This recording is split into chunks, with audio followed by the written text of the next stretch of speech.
Welcome everyone to our live stream here on lichess and Twitch.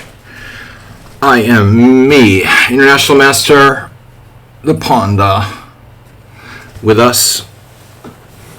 I just got some duck, actually, ironically. I just bought some freshly killed duck. So you might be offended by that. No problem. Can I fix this window? Alright, window. Ducky. Ducky. Freshly murdered duck. Alright, guys.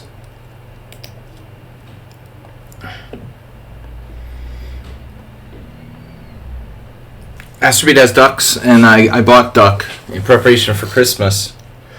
But namely, I didn't go to the market and buy it. I bought it at like a supermarket, which is pretty lame. But it's like fresh, not frozen. Alright. Nedog, what's up, everybody? What's up, Nedog? Astrobate, Percy, Hepworth. Very fancy graphic. Production values. I love duck. If you don't like duck, you're out of luck. Basil Fawlty, 1975. Oh God. Yeah. Yep, Fawlty Towers. That's a good one. Alright, so we've got Mule Skinner.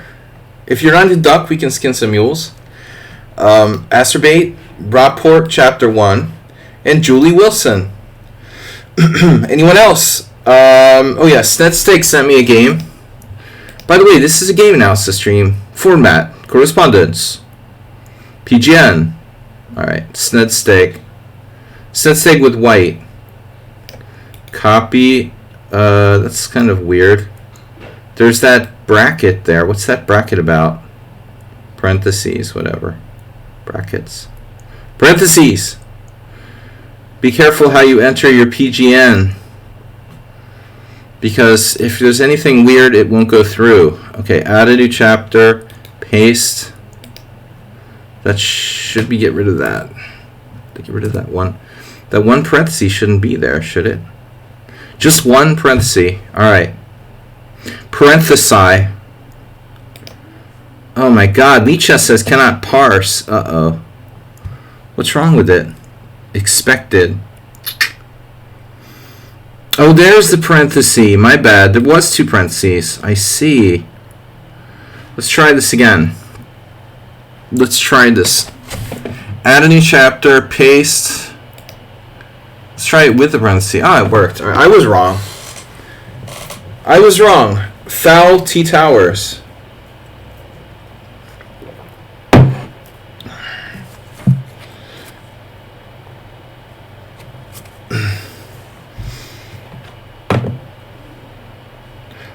Mr. Sohan. It seems I didn't get it. Well, I got last week's game. He did not give it to me. Maybe he missed it because he's been sick. Yobatis was ill this last week, and he's better a little bit now, but maybe it happened during his illness.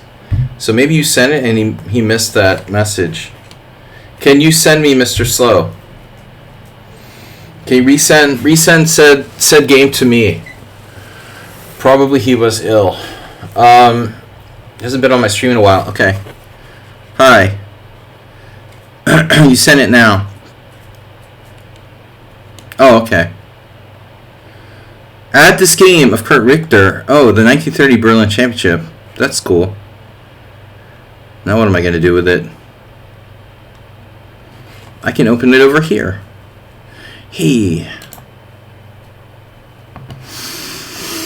Okay, I'll just do it over here. Tools, analysis board, play, learn, puzzles.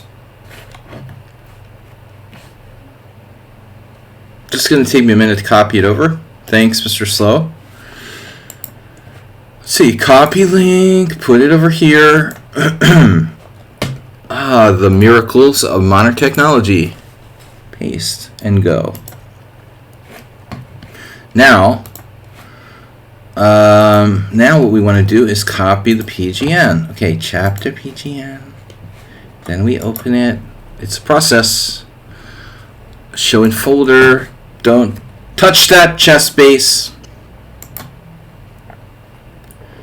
Never use ChessBase Lite because you can't copy and paste stuff from ChessBase Lite. Just one of those really annoying things they do to make you try to force you to buy ChessBase. To tease you with ChessBase Lite, which doesn't support copy paste. Alright, copy, and then we shall put it. Tools, play, learn, study, my studies, there, studies, my studies, there. We put it in, add a new chapter, this better work, I'm going to cry, paste, and then create chapter. Yes! It worked. I'm a genius. Alright guys, we got Mr. Slow's game. So I've got 6 games. I've got 6 games so far. GM Hikaru. I thought that was Mr. Coffee, but it wasn't. It was Bill posing as GM Hikaru. I don't mean to disappoint everyone, but GM Hikaru didn't actually donate $10. It was actually Bill, one of our subscribers.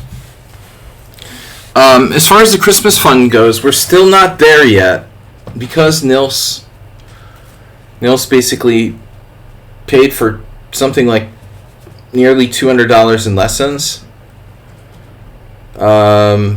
We still need another $100. We need to get to about $700 for the Christmas fund. So feel free to keep donating to the Christmas fund. We've still got 9 days to go. 9 days. Wow, 9 days to go. Is that possible? Something's not right about that. It says 9 days to go. I must have set it for December 31st. Okay. I guess I was thinking more like holiday rather than Christmas necessarily. So it's set for New Year's. Okay, it's set for New Year's. Whatever, Christmas, New Year's. It doesn't specifically say, yeah, I said Christmas, but alright. Holiday season. So Mule Skinner, Mr. Slow, I'll put your game, maybe like the Nefedov game. What's chapter 6? That was just now. I mean, I'm just trying to put them in the order I got them. You probably submitted that around the same time as Nefedov, and chapter 6 is last, which is Snedsteg, right? But, I mean, it doesn't have to strictly go in order. Anyway, anyone else? We have room for a couple more games tonight. I'm gonna get an open window. Little air. Oh, forgot to put be right back. Be right back. Alright guys, it feels good to be 39 again. Been 2 days since my birthday now. One of my friends sent me a message. Oh, move 11. Friends, countrymen. He said I outlived Duke Franz Ferdinand, or Archduke Franz Ferdinand. So that's good. I mean, now my life has meaning, really. I've lived longer than, Archduke Franz Ferdinand, who was assassinated to set off World War I. That's a real accomplishment. I don't know if my life was as meaningful, but alright. Mr. So subscribed at tier 1. They've subscribed for 51 months. So that is nice to start things off. A subscription from Mr. Slow. And I'm going to start analyzing games. So we're going to go, unless someone has to run, I'm going to go in the order I got the games. Nedog, welcome, by the way. Mule Skinner, Asterbait, Schumacher, who played a simul against Rapport. Everybody says Rappaport, like who doesn't know chess. It's Rapport. Alright, and then we've got Mr. Slow submitting a Kurt Richter game, and Julie Wilson against Nefedov, followed by Snedsteg correspondence. Alright, so let's start. I got the runs. It's not the same. Whatever that means. Astrobate, you're first. I'm going to save Mule Skinner because sometimes he comes a little later and, maybe he'll even be here for his own game. All right. Usually Mule Skinner, I guess, working or whatever. He attends the stream maybe later. Who else is here? Ubatis is in the house. Not on the stream. Someone on sound in the house. Not on the stream. I am Spinal Tap. Alright. But anyway. Here we go. Astrobate, you're playing white. Knight f3. c6. This is not the same as the other game we looked at. A similar game. Smoke Kraken. Hail Satan. Donate 666. You forgot that part.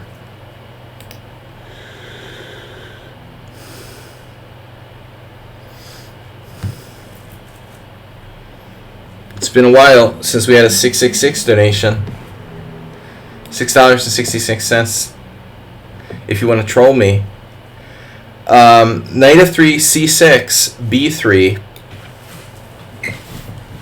I have to say, man, if I play like something along the lines of the Queen's Indian attack like this, it's really frustrating to play against this stupid Slav. It's like they just do that robotic setup no matter what. Uh-oh, something just came through. Mr. Slow has tipped $10. I was worried it was Netog with $6.66. Or just like 66 cents, 69 cents. But there's a minimum $1, I think. Did I set the minimum $1? Alright, Mr. Slow has tipped $10. Guys, we're up to something around $3.90. I don't know exactly. I think that Nils donated approximately $200. That wasn't donations, but just like payments for lessons. So he's messed up my Christmas donation bar by doing lesson payments on the donation bar. So I think approximately, in reality, we're at around $400. We're gonna need another $100. Another $100. Or does that make sense? No. Yeah, we're already over by 90. The goal was 500, so we need about another $100 in donations. Shaki, if you'd like to submit a game, you're welcome to sling it my way. But I'll need you to provide, be a provider. Okay, b3, d5. This is just a warm-up game. Astrobate. Bishop b2, bishop g4. Okay, interesting. Now I'm gonna turn off the opening sport because it's giving me, it's biasing my analysis.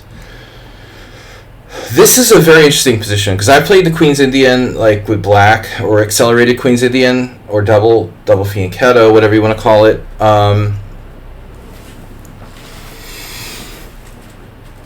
But this is a good question as to how white should deal with this type of Tory attack thing. Do we play knight e5, hitting the bishop, but most likely, going to have to give that tempo back later if we play knight e5. Black's going to hit us with f6 or trade our knight that moved twice off with knight d7. So, the moral of the story with moves like this is that you gain time and then you lose it back. It's not really a net positive, value thing to do. And so if that's the case, Astrobate's move is probably the most natural. I mean, e3, although we're like pinning our own knight, it's only temporary. It prevents double pawns and allows us for completing development with bishop e2, which is okay, rather modest. This would be very extreme. Let's say wasting a tempo to force black to take. And I also think that g3 is reasonable. I mean, g3, here he's not like seeing us waste time. Bishop takes, pawn takes. Now the bishop goes to g2, where it creates a solid king side. True, this is pretty solid for black too. The pawn structure with the d5 pawn. Shaki, again, feel free to submit the game. Send me a message, preferably on lichess, unless you're shadow banned, like some people. So I think those are the options. Acerbate smooth, the most solid, e3. We don't have to go like Yuri Lapshin here and do something like queen c1, not recommended. All right, e3, and now, one side of black's position is like, well, he doesn't have e5. So at this point, we're now threatening to play either h3, kicking him back, or bishop e2, just breaking the pin. And I think both of those moves are fine, although I don't want to just play h3 blindly without any reason, really. Black played e6, by the way. I think I might prefer knight d7. Black should probably prefer knight d7 to e6. Raise your hand. Why? We should have this like a Zoom call, where you can like raise your hand. Mr. So, thanks for the $10 donation, by the way. Zoom call. Subscribers should be able to like raise their hands during analysis stream.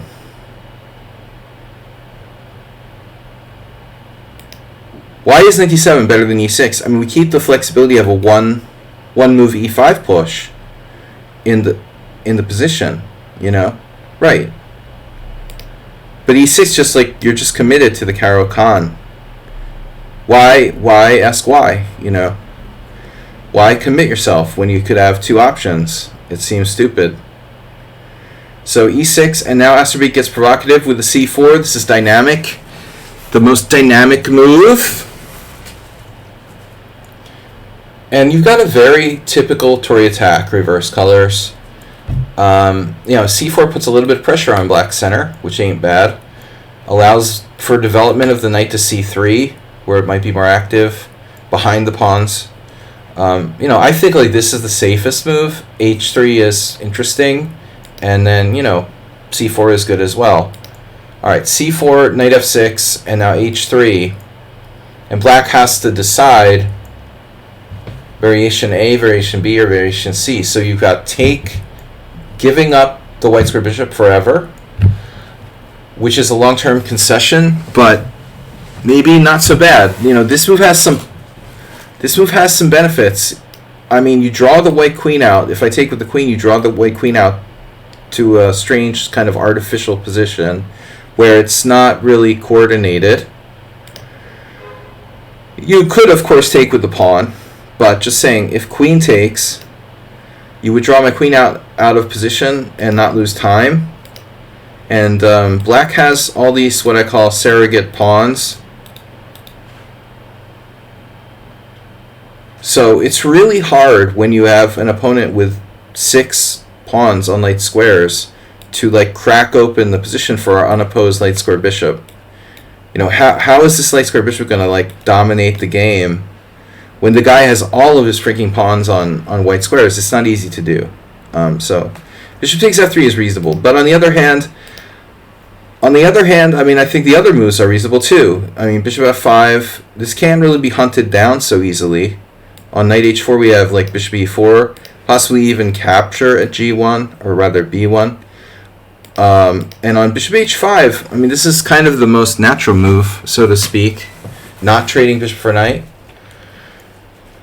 I don't think that white wants to play g4. It's going to radically weaken our king side. h3 is one thing, g4 is not necessary. I would just play bishop e2 and break the pin. But anyway, he commits to taking, and now Acerbate does something interesting. He takes to the pawn, and it's, oh wow, color complex. Acerbate's learning. Learning moment, Acerbate. Learning moment. Well, color complex is, we're not talking about necessarily, the pieces, but the color of the squares. So this is a color complex. Paying attention to white squares is going to be important when we have a built-in advantage. That's an H, by the way. Is that a 4 or an H? Or a chair? We need you to tell me now. Whether you, it said Rorschach inkblot test. Is that a 4, an H, or a chair? Or something else? Please tell us your opinion. The 4H Club. Acerbate, David Bronstein would be very proud of this move of yours. G takes F. Outside the box. Thinking outside the box from Astrobate.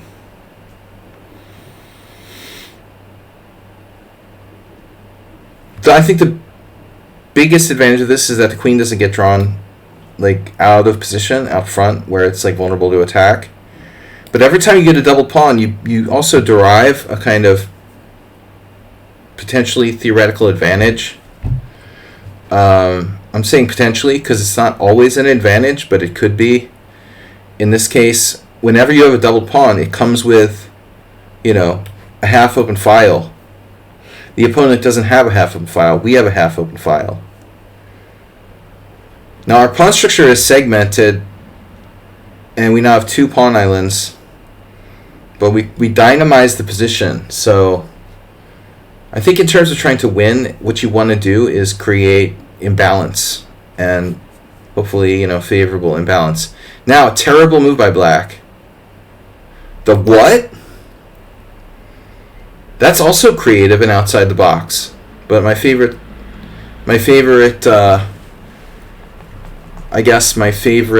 catchphrase here is like queen a5 is always bad.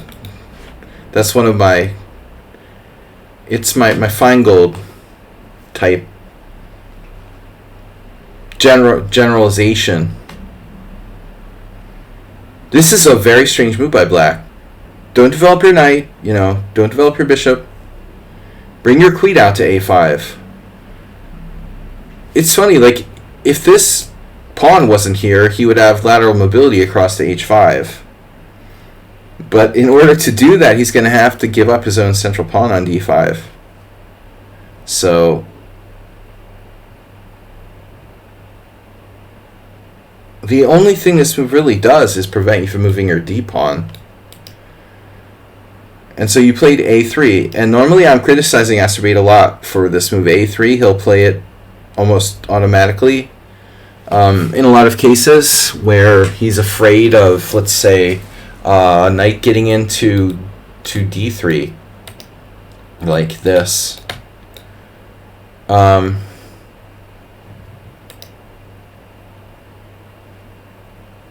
But I think this case, like a3, is decent. I mean, you're taking away any kind of pieces coming to b4. You have expansion with tempo. This type of minority attack, I guess we call it a minority attack, is giving us some potential. I mean, I was talking about like white squares and how we can open up the white squares, right? How can we open up the white squares for this bishop? Well, b4, b5 is like candidate number 1, b4, b5, cracking open the white squares. It's like the feeling when you crack open that Alaskan king crab leg and the meat, is nice and juicy. You get the b4, b5 in, crack that Alaskan crab. Also f4, f5, harder to achieve, and then e4. e4 is nice, but it would radically weaken our dark squares, wouldn't it? So, all right, bishop e7. Beep, beep, beep, beep, beep, beep. g7 looks suspiciously weak. So I'm expecting rook g1 now. It's pretty blatant.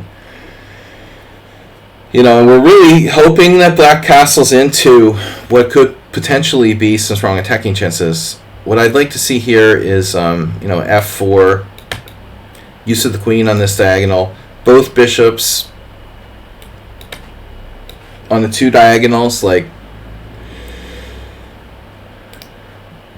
so. Although it's difficult to really suggest another move, I think that black should play knight d7. This knight doesn't commit the bishop, and it guards f6. So we could even play g6, bishop g7, by the way, which is a really an idea I commonly use with black in these types of structures. g6, bishop g7 would shore up black's king side a little bit. There's also the possibility of castling queenside. There's no reason that white or black can't potentially castle queenside here. Welcome everybody to Instructive Analysis with viewers. You viewers are welcome and in fact encouraged. You are encouraged to interact here in the analysis stream with actual suggestions of moves.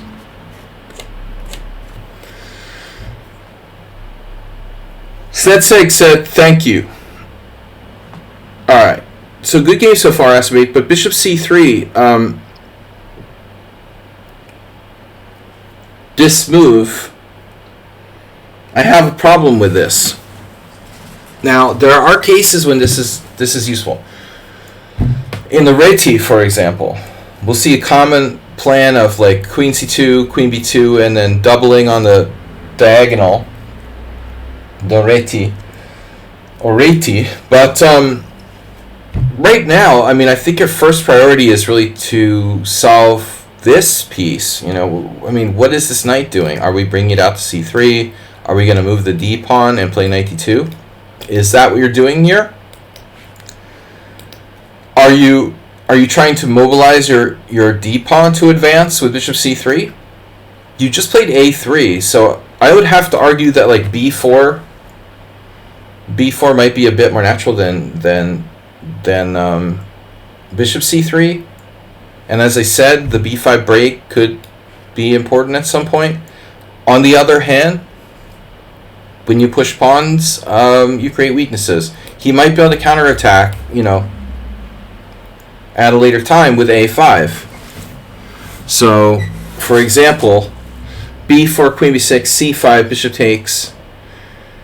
Boom, winning a piece. Nice knowing you, sucker. Alright.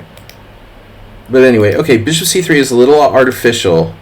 The computer likes rook g1. Queen c7. And now, knights before bishops, you took away your knight's, you know, only available square there. Rook g1 now it will lead to more complications with the queen here. Another move you should consider at some point is f4. But I also think like e5 is a thing for black, actually.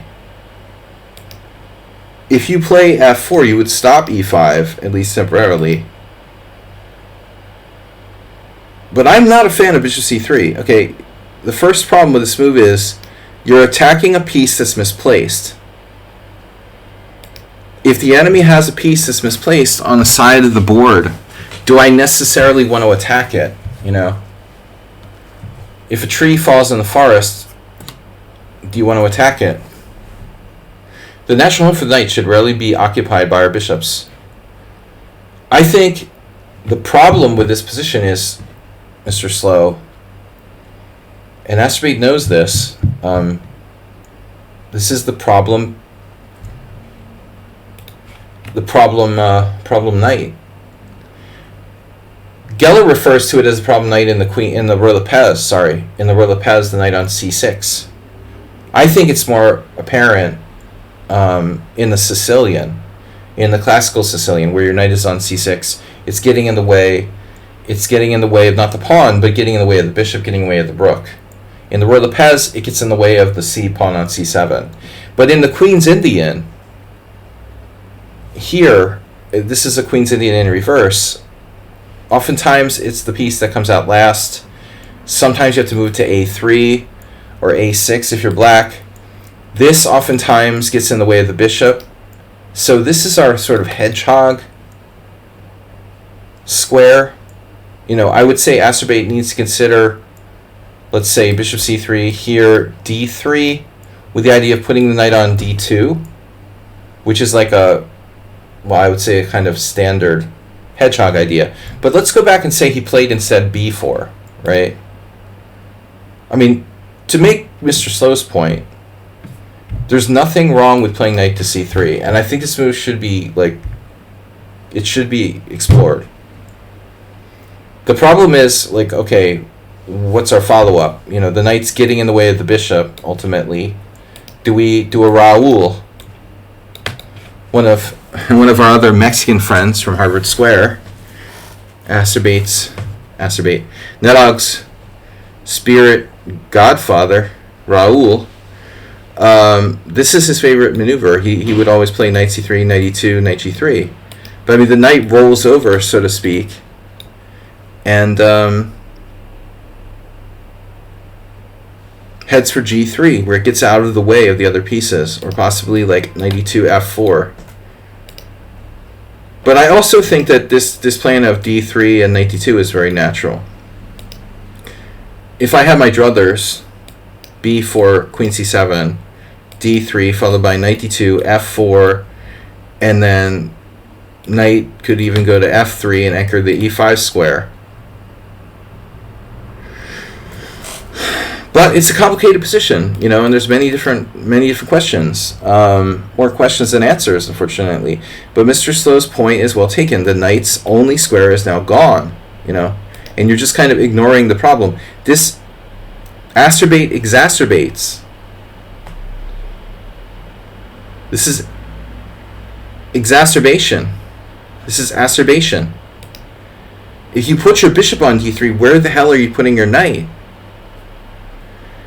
Now your poor knight, his only squares are d2, c3, and a3, but none of them are, you know, in order for your rook to get out, your knight has to get out.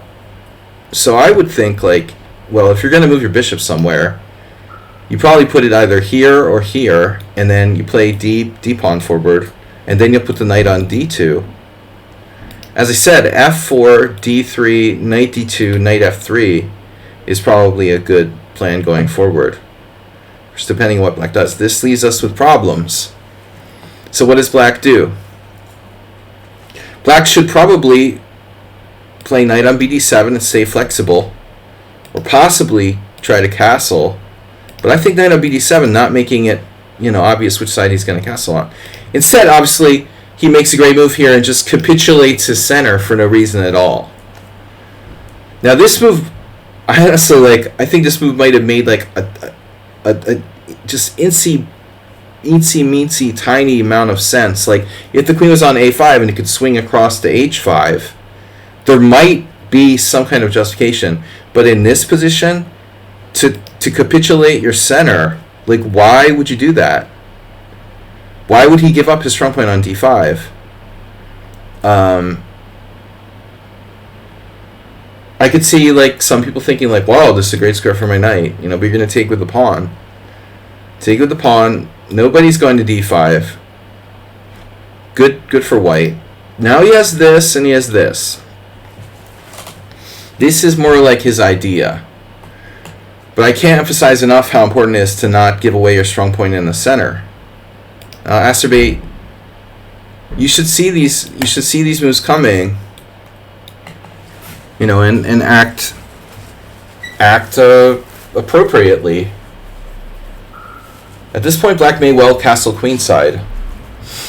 But I think I'm going to move this bishop either back here, or admit I made a mistake, go back here. And then I'm going to push this pawn to f4 and keep him off of e5. You can play f4, knight c5, bishop c2. Or you could play just like bishop c2, deciding whether to play this or this later. You could possibly put your queen on e2. There are a lot of different possibilities. But this move, I mean, what can we say about this move? It's kind of like, I don't know, it reminds me of the Grinch or something. You're putting the horns on the reindeer's head, you know, it just looks, it's just on the dog's head, you know, it just looks weird. This is an antler. It's like, why is our reindeer wearing this antler here? This move is just entirely random. Bishop e4. Because he can. I think he's just making this move because he can. He's like, haha, you don't have a d pawn. I'm going to put my bishop on e4 just because I can, literally.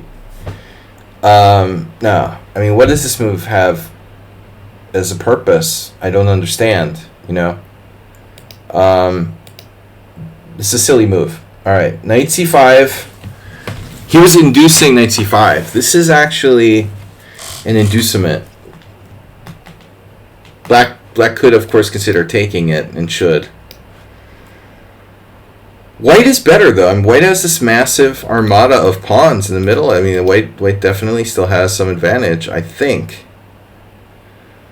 Although it's not that clear, to be honest. I mean, white is having developmental problems.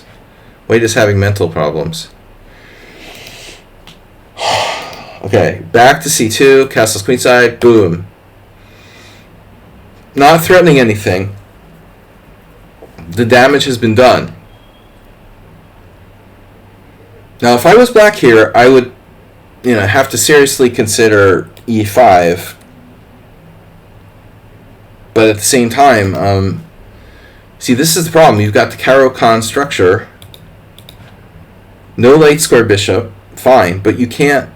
Black can't break, So now white has this monster center, which even like Botanik would be proud of.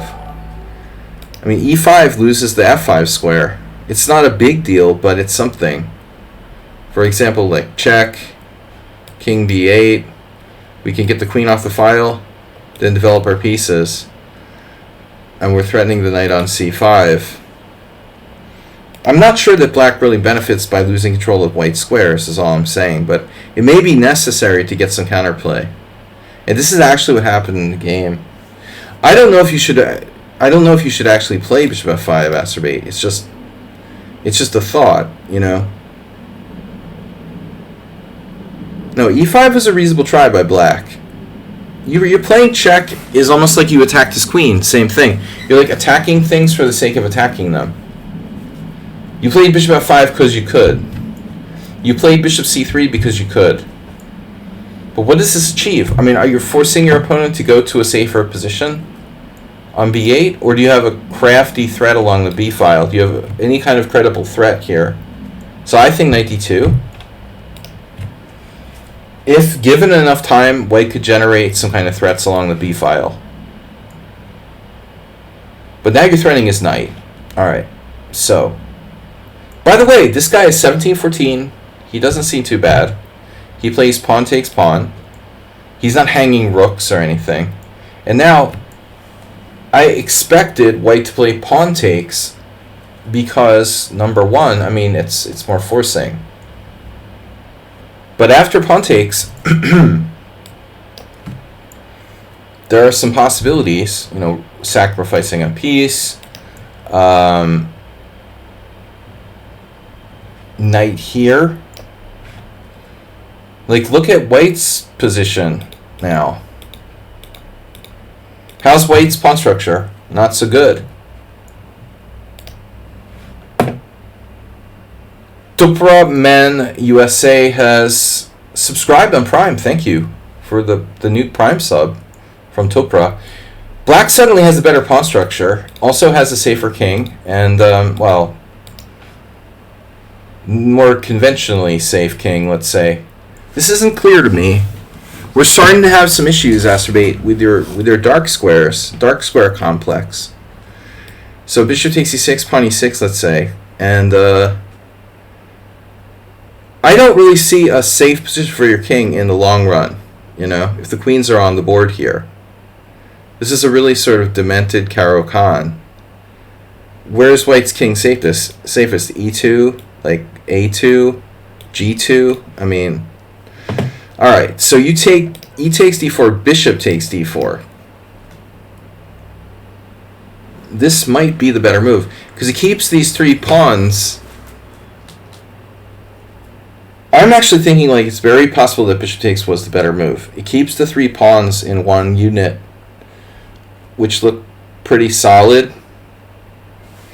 I like that better than e takes d, actually. I feel like your pawn structure here is less vulnerable than this one. There's also potential for your king to be safe on e2, or more safe. So now knight e6, and now you took, but you don't have to. Clearly you have to consider keeping the bishop with like bishop c3. Or even bishop b2, but let's say c3 looks best. Keep him off of here, keep him off of here. Ask yourself this question, is his knight better than your bishop?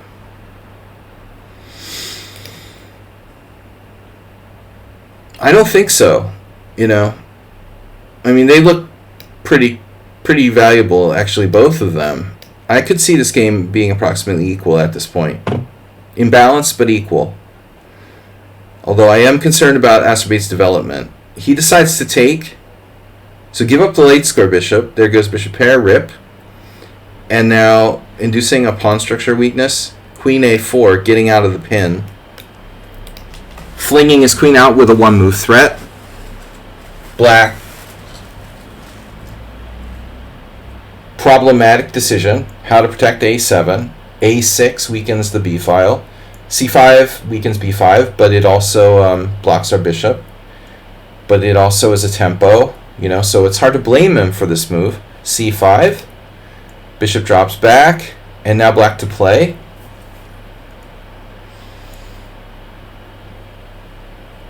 This is one of the better games, where Acerbate's not like crushing his opponent on a blunder or something we've seen. Instructive game strategically. So now, what to do with black, The game is really close. What's the evaluation? I think it's really close. Yeah, man, look how close it is. It's that close. The Stockfish has it at 0.1. That's basically as close as you can get. If you see that Stockfish evaluation. How often do we get an Acerbate game? He's been subscribed to my stream for like 5 years. How often do we see one of his games go to move 20 and the evaluation is at 0.1? This is an extremely tight game now. I was thinking that if only black could trade queens, he might feel a little bit safer. But white might say the same thing. Trying to exchange queens. Check this out. Queen d7, rook d7, and the engine gives white a huge advantage now. Of +2. So that's unbelievable. Trading queens leaves white with +2 advantage. This bishop is so much stronger than its counterpart at e7. White has more pawns in the center, forward against 2. White's king is centralized for the endgame. Anyway, just interesting observation that if black were to try to trade queens, we don't have to avoid the exchange of queens. We have superior bishop, superior control of the center. Knight d7, retreating, dropping g7. I think you need a reason not to take that pawn.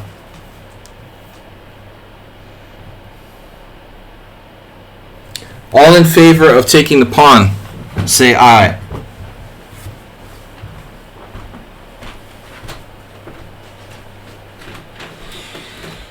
Aye.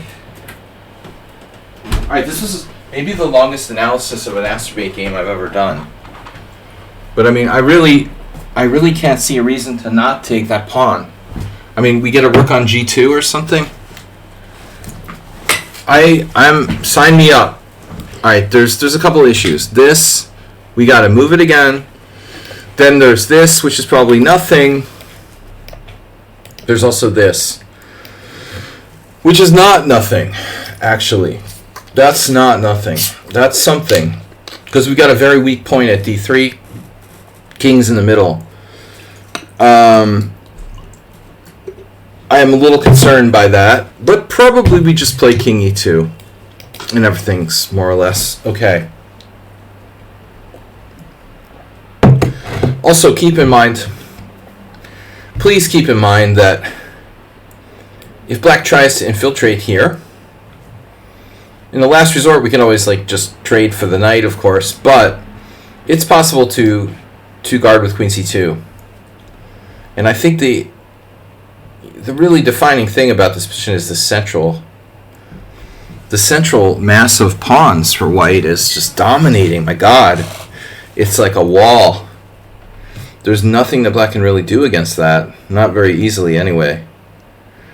Alright, so he retreats back, knight d7. You didn't take the pawn.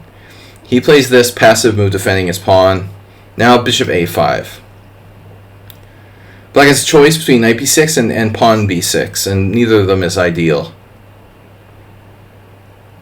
I don't see any other moves for black, so perhaps pawn b6 is better. The knight isn't great on b6, honestly. It's hard to judge. And now he played instead b6. Now the bishop moves back to b3, I would expect, but he doesn't. Oh no. Oh no. No. Acerbate. Are you sure about this? Demented Caro-Kann. So you've provoked a weakening of black's position. Bring the bishop back. Then, probably move your queen and play for a4, a5. Or move the queen somewhere and play for a4, a5, I would assume. Black would probably trade you off, though. And I don't think you're fast enough here. At the end of the day,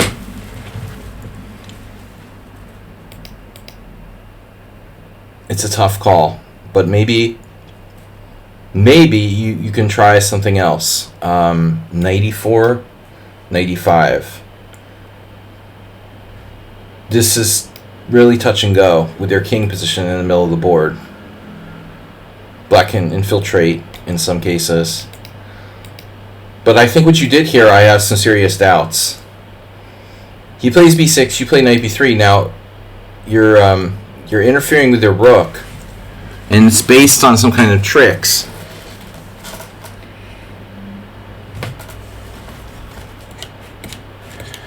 This is based on some kind of tricks, but the problem isn't like, oh yeah, he can take, and I've got a trick for you, buddy. My concern is, like, he walks away now, So what happens if he goes here immediately?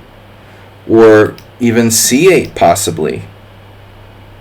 Okay, I see. No, it doesn't matter. Okay, you can always move the bishop. Still, I mean, let's say king a8. Okay, for argument's sake, you pull the bishop back. What is our knight really doing on b3? I think this is kind of misplaced. I don't see that working out for us. He's just gonna step. He's gonna step aside. So ultimately, you left like two pieces in bad positions. And this only worked because he got like greedy. Your knight is better off in the center, and I think like it's possible even bishop f5, bishop a5 wasn't a good move. It's entirely possible. You should have tried something else, like a constructive move, king e2, developing your king. No, I mean developing your pieces. King e2, connecting your rooks, which is essentially development. So I think this is wrong, and then this is like gambling, and then black just underestimated the danger. But who knows? Maybe he has something here. I mean, are we sure this even works? First of all, you have to consider knight takes c5 check. Knight takes c5 check, knight b6, knight a6 check. Do you know what's going on? Do you know where your children are? Because I don't know what's going on here. I honestly don't know what's going on here. If knight takes c5 check, there's also king a8. There I was wondering what was happening. I don't know, I really don't know. And ultimately, you sacrifice the bishop, and black also ran some kind of counterplay along the d file, potentially. So I'm skeptical as to whether this even works. Okay, you played knight takes a5 check. I need to ask, of course, like what happens on knight b6. I think Acerbate pulled a fast one on his opponent. After knight b6, it looks like you're out of gas. What are you going to do? You have knight check, and then he just walks away? Now your queen is hanging, bro. So it looks like it's not enough. I mean, you can't even take his rook. You've got to move the queen. So ultimately, it looks like this was a big lie. King A8. It was all a big lie. And now Rook B7.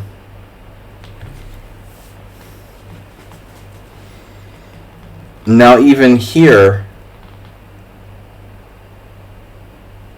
there might be the possibility of Knight B6. Rook takes, Knight takes, Rook takes. I mean, clearly, both sides are threatening, like, Arabian mate in this position. And Knight C3 can be answered by castles. And then White will continue to threaten an Arabian mate with, like, Knight C6 and Rook takes A7. Probably this is actually good for White with Rook on the 7th. But that, again, isn't necessary. So Rook B7...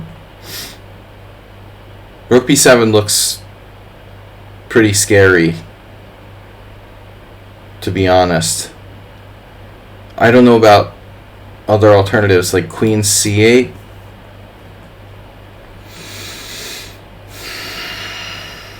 You're really hurting without this rook, man. I mean, without that rook, do you have enough power here to really do anything to your opponent, ultimately? We need the second rook, and you just left your king on E1 and the rook there.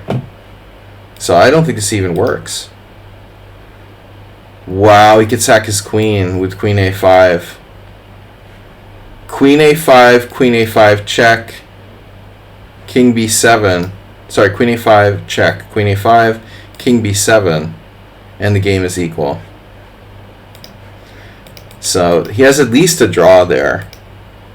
Queen E5, and that's the really big blunder. So he finally went too far. This very obvious move fails brutally to Rook takes A7 check. Does Black have enough material now? Well, I mean, he has to take the Rook. Check. And now where to go? Let's say B7. You can do prophylactic check, preemptive, I'll call it a preemptive check, like here takes, and then Black does knight takes, and Black has a bishop, a knight, and a rook. Bishop, knight, and rook for queen and 2 pawns. It looks pretty close, actually. What a game. It's still a game, even there, you know, even here. He's giving it up, finally. He was too shattered and allows knight c6 check and a mate. So even at the last moment, I mean, he can still call you. After rook takes a7, he has to call you. There's no mate here. Knight c6 check, king somewhere. You've got to take or check and then take. And then it's not clear that you're necessarily winning. Although, you know, his king is pretty open. It's not over. So you were very fortunate there. All right, long game. Very interesting battle, Astrobate. That's the kind of game we want to see. Not these, like, one-sided, lopsided, you know, somebody blundered a rook. This was a good battle. Bijak. Yes, no. I haven't, no. I was saving the Rapport game. Let's go to the Rapport game for Bijak. Let's be crushed by Rapport. It's an experience I've never been fortunate enough to have. When I played Rapport, the opposite happened, and he was crushed by me. 1-0, bro. But all right, the next game is Simul. It's a simul game, Rapport versus Schumacher, the mucker of shoes. Interesting. So, you're Black, right? It's a traditional simul where the simul giver is white, no? Is this correct? 1, 2, 3, 4, 5. 1, 2, 3, 4, 5, 6. Alright, it doesn't look like crushed anyway. Well, you're not playing knight f3, that's for sure. So Rockport's playing white. He plays knight f3. You're playing the Queen's Gambit. Rockport plays d4. This is Richard Rockport, of course, top 10 player, one of the top 10 players in the world. Former Hungarian, now playing for quote unquote Romania / living in Serbia. I missed a whole lot of chat here, guys. Following that game, I missed everything. You know, the last Lady in Black, Chess Riddle, Antonio, missed a whole bunch of chats there. I was scrolled up. Welcome, guys and girls, women, children, grandmas, everybody. Women and children first. This is a simul game submitted by Schumacher, who had the privilege to play the great Rockport in mature form. So c4, e6. I mean, I still say, you know, you are getting Hikaru Nakamura disease here. You, as a player, should probably play something more dynamic than the Queen's Gambit declined. That's my opinion. Or, if you don't want to play, you know, something other than the Queen's Gambit declined, play a more aggressive version of it, or else start... That's really, really annoying, dude. It's like, why would you have to, like, honk your horn? It's not rush hour, it's 7:40. So I think you should play a secondary system, something more aggressive. Okay, against Rockport, he's a strong player. But dude, you know, he's screwing with you here with bishop f4. He's trolling you with this move. This is a bad move.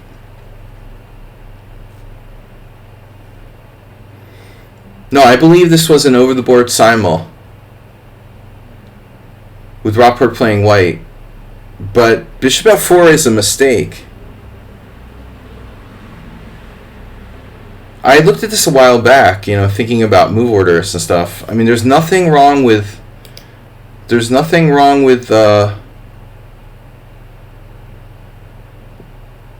knight c3, of course, bishop e7, bishop f4. That's a mainline bishop f4. Let me think about this. So if we have this normal move order in the Queen's Gambit, white plays knight c3, I play knight f6. If you play bishop f4,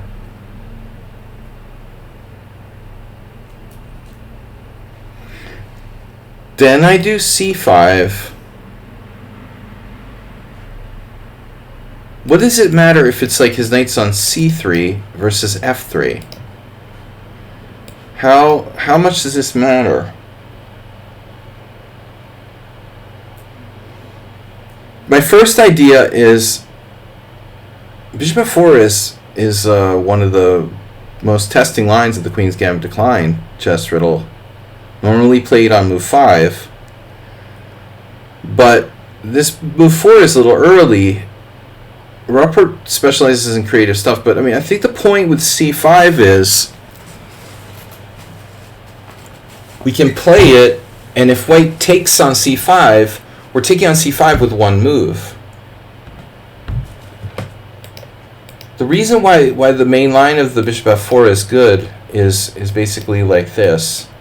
We get knight f6, knight c3. Black wastes a tempo on bishop e7, and then white plays bishop f4. Therefore, on c5, d takes c5. Recapturing on c5 is going to cost us another move. We've already moved our bishop. So in other words, if we can play c5 without having played bishop e7, we're going to like save time.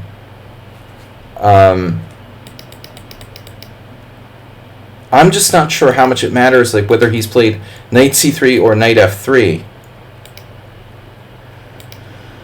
Rockport plays a lot of dubious stuff, you know, so you can't really trust him in the opening, and especially not in like a simul game. I want to know what's happening on c5. The other possibility is obviously d takes c4. I mean, I think that bishop f4 is basically a scam, and Schumacher didn't take advantage of it. What about d takes c4? I mean, this is probably okay too. I remember once I saw this game where black got in knight d5 at some point. It was something along these lines. Is there any games here? No. Hamster. Rolk Hamster. Hammeister. But I mean, knight d5 would be like a double threat, effectively attacking the bishop and threatening to trade pieces, you know? So I think you have two strong moves there. Robert's just being weird. The move actually has a reasonable score. I'm not getting it. The first problem is that the reason why bishop f4 has a reasonable score is because, you know, you're not taking advantage of it. It actually looks like bishop d6 isn't so bad.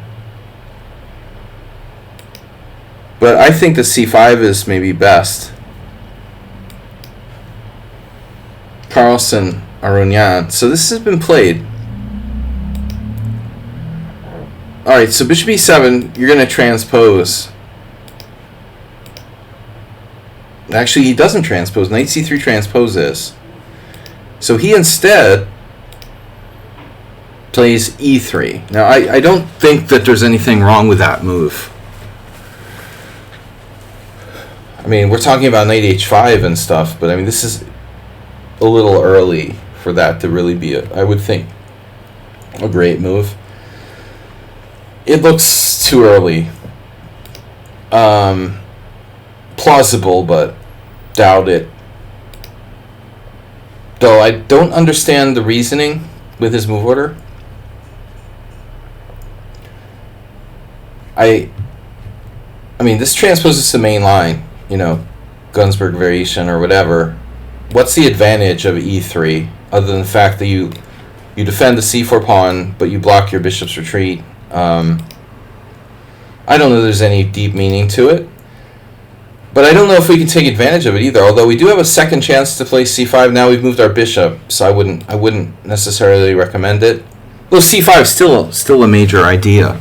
You're just not going to get as good a position as before. You can play c5. I did this against Ribley, where I played knight a6 or whatever. You know, slightly different position, but we can recoup the pawn with the knight instead of wasting time with the bishop a second time. Anyways, e3 castles, and I plays knight c3. Now you transpose back into this line that you know. It's a transposed Jabava. Jabava was transposed a long time ago, man. They transposed him in the laboratory.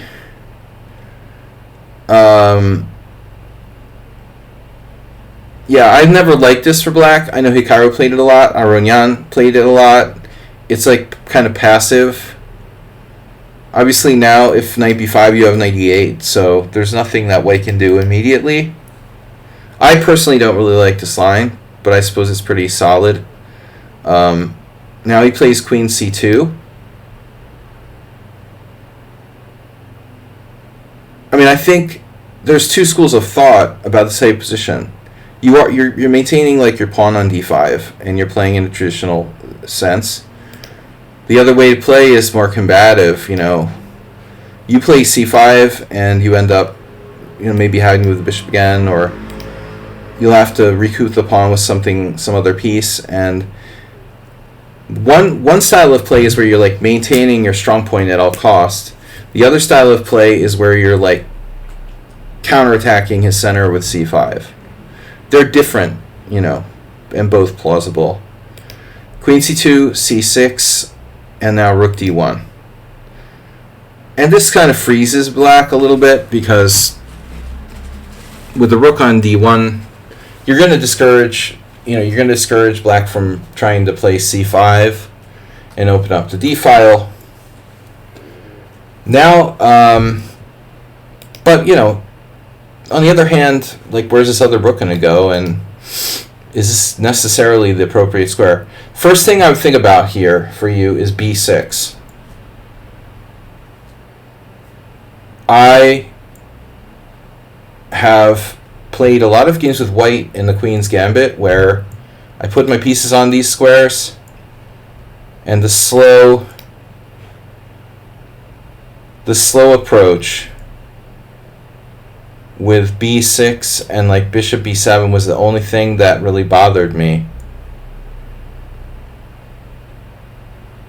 how bad is b6? Let's say he has 95 attacking this. Then you have bishop b7. No, I mean, I don't think it's that terrible, b-jack. It has to be okay. But I think the question is, at this point, how we develop our pieces. What's the correct way to play here? This looks too passive to me. It might be okay, but I would play b6 if I could. The plan is to play bishop b7 and put your rook on c8 opposite his queen. If you can put your rook on c8, his queen is going to be, in the long run, it's going to be uncomfortable. And so a lot of cases, like, he'll have to move it again, to somewhere like e2. I mean, I don't think there's any sort of tactics. He can try this, and if you do this, he could try to come in or something, but there are various complications. I mean, you have check. You can take with the e-pawn. Obviously he's not going knight b5 there. So I like b6 the best. What's the opening explorer say? Rook e8 is the most common. It's interesting. Rook e8 is the most common move here for black, but b6 has been played in 10 games and it has a better score. Black has a bad score from this position in general, but it looks like maybe three games were won by black with b6.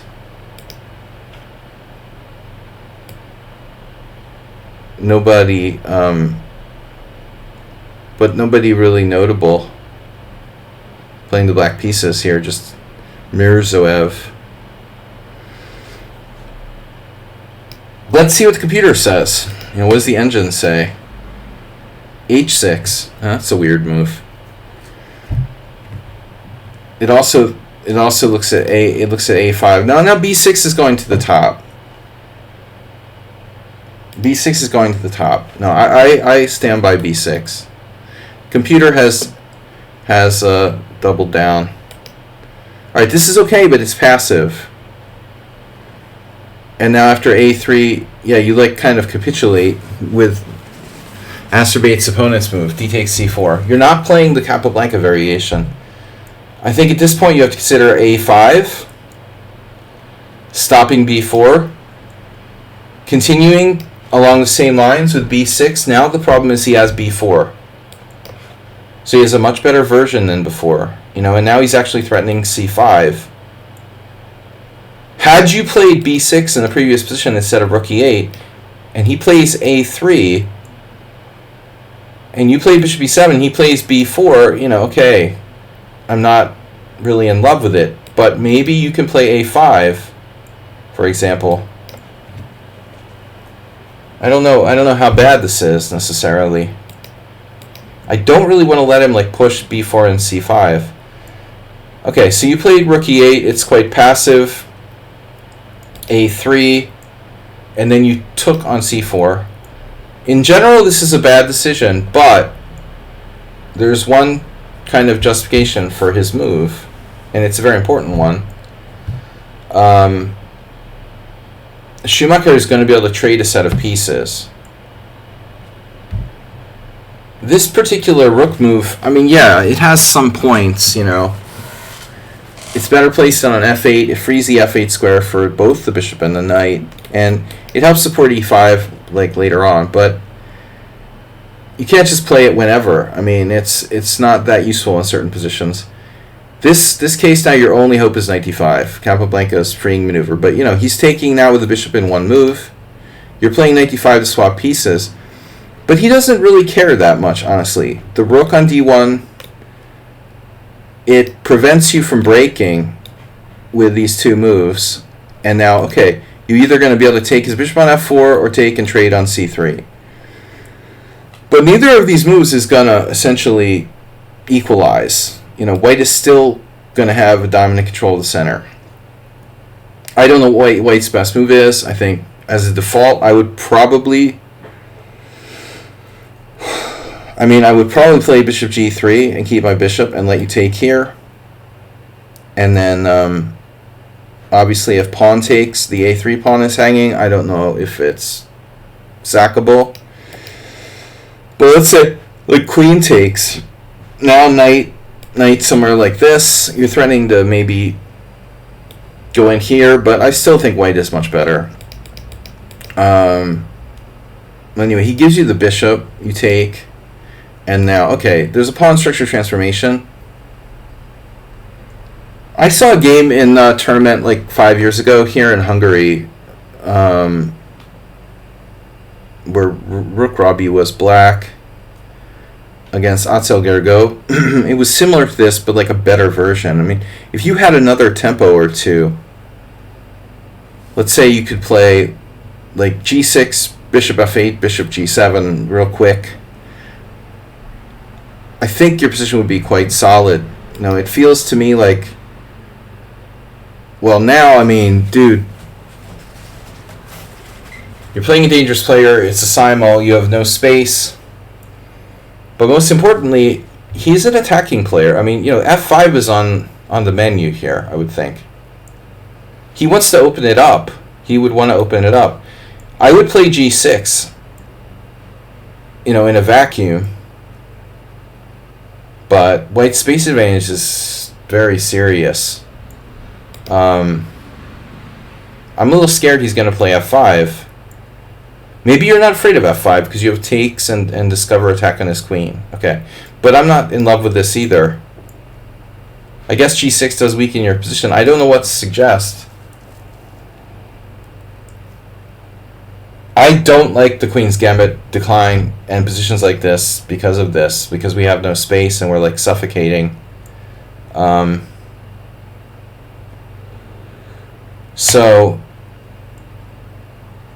yeah, I mean, I'm pretty worried about f5, but it looks like, you know, after takes, queen takes, you're going to get discoveries that'll keep you in the game.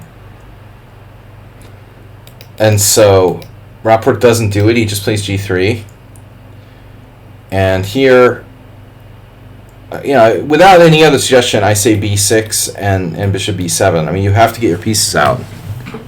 So this knight is actually performing a function of holding e5. My only guess is maybe b6 to try to play for bishop b7. Let's say he plays rook e1, you play bishop b7.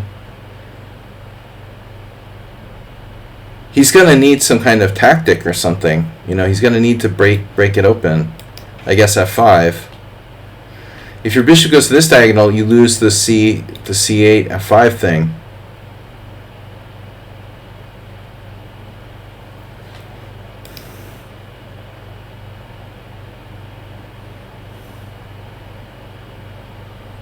I mean, white's better here. +2, +2.7. It's huge. I mean, I understand what you did, and maybe it's the best, but it's obviously like super passive. We're hunkering down like Steinitz. But I mean, then maybe our rook's on the wrong square. Okay, you can try to play like bishop d7, rook a8, bishop back to c8, you know. He plays rook fe1. Now you played b6. Maybe you're better off not playing b6, honestly, at this point. Maybe just go here. I mean, obviously it looks horrible. The normal type of defense would be something like this, and you bring your bishop back to e8. That's what I call like the Steinitzian school of defense. But it's like really, really passive for black. At this point, I don't know. You know, I feel like you need this. You practically need to leave your bishop on this diagonal now to protect against f5 and protect e6. I think you're better off just playing bishop d7 and sucking it up. Bishop d7 here, rook d8, and pray would be my advice to you. I mean, you could play f6 at some point, maybe. But b6 is going to weaken this defensively. So here, here, here, here. He just plays bishop a2, and now there's the other thing about your queen. So white is threatening Maybe d5 in some positions. This defends the queen. And then white plays h4. Surrogate pawns. So he's going to try to weaken your king side. But there's also bishop b1 to this diagonal. You have no active counterplay. Rook d8, f5.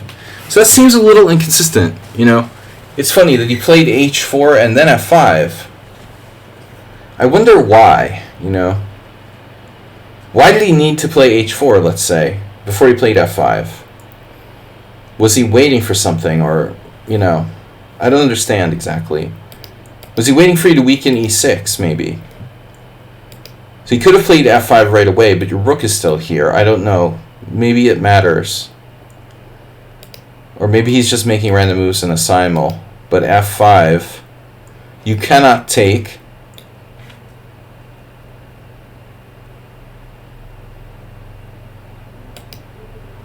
And I mean, I think like strategically, you're really in trouble.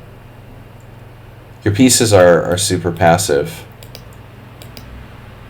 So,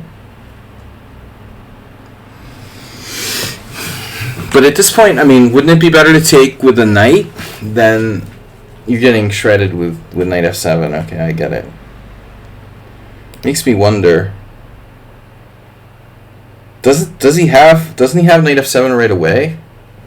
Knight f7 right away, king takes. It looks like. You know, Skinner, I was holding off on your game till you got here. Knight takes f7, king takes. So pawn takes pawn first, and now pawn takes.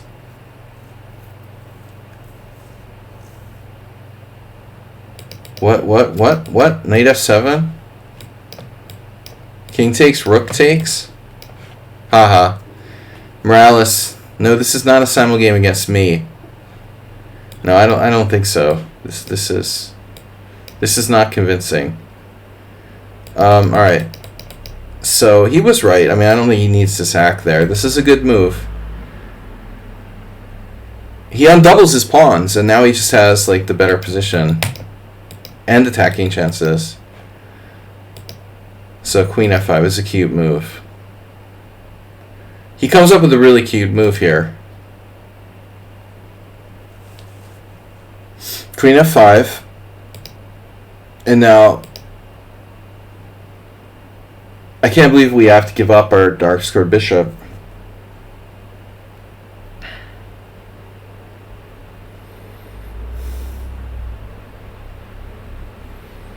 I mean, his other idea is obviously this at some point, to play knight e4.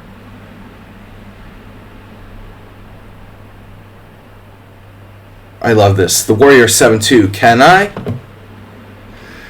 Yeah, I don't know if you can. Alright. So I don't want to give this bishop up if I don't have to. But his knight's pretty damn strong. You could try a different move, I suppose, no? Like rook e8 or...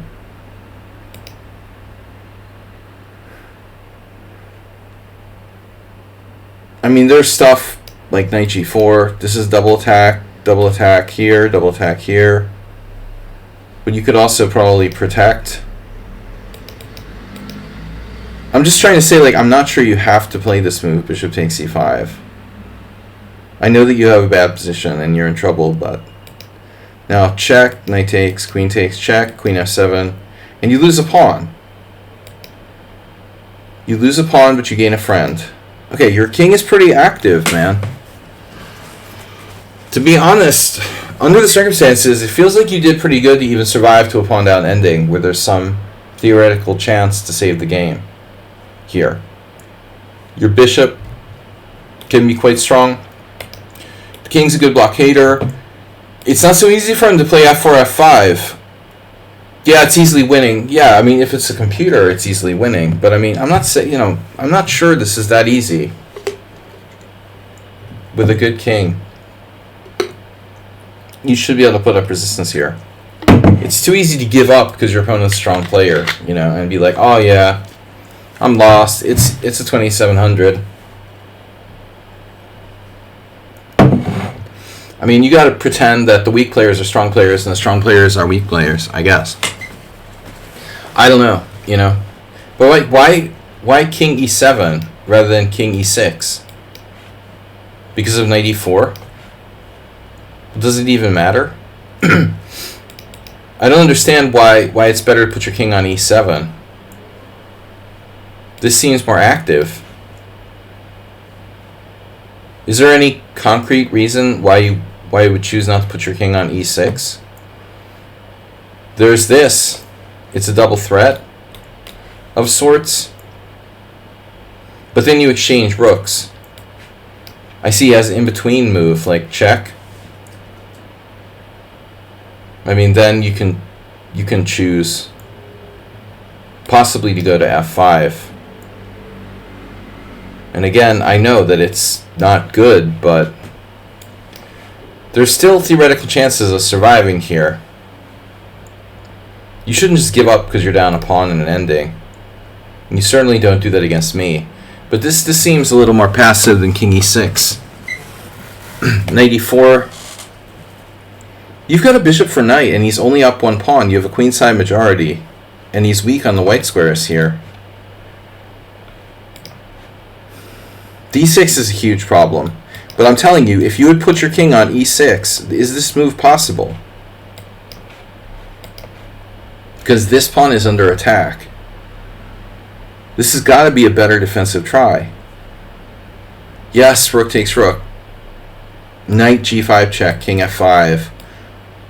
Rook takes, king takes e5. Rook, I don't know, d7 or something.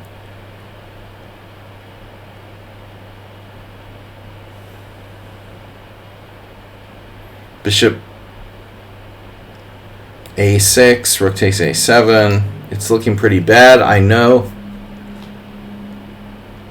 We're going to end up at least 2 pawns down.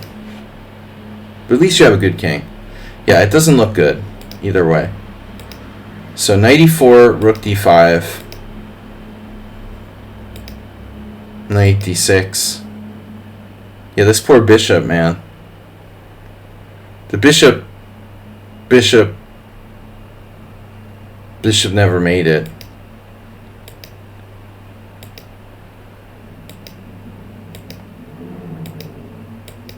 Now you have the worst structure. He takes open file. Maximum depth reached. This is bad. He's entering your position at c6, and his king easily blockades the passed pawn, so it's over. It looks like a lost king and pawning game, but it's a lost rook and pawning game, actually. Appearances can be deceiving. Close.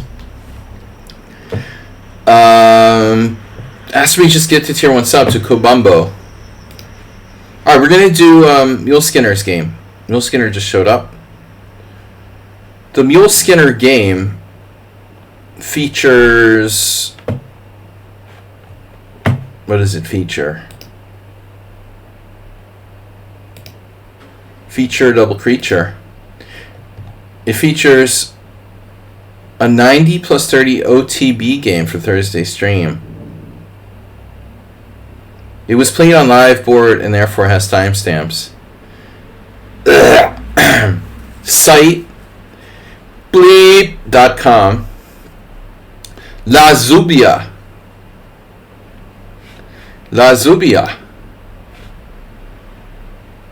I like how you got off of the evil chess site. Did they not have it on lichess? Did you search? Are you sure it's not on broadcasts on lichess? Mule Skinner. They have a lot of tournaments on there.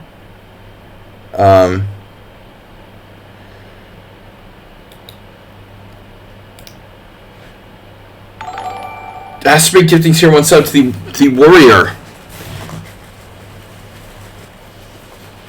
Sacramento Warriors. Golden State Warriors. Alright. If I have to guess which color you're playing, it must be black. I got it. I figured it out. You don't play the King's Indian attack with white. Guys, thank you, Asterbay, for the gift subs. Getting it started for this week. No, you mean, yeah. Alright, so e4, e6, d3. Well, we've seen you before face this a couple times. No, so we've talked about it in previous streams where Mule Skinner has faced the ever-popular King's Indian attack. Asterbay, what did you do? There's 2 warriors now. Wait, what? Wow, the Warrior 7-2 and the Warrior got gift subs. You messed up the name thrice?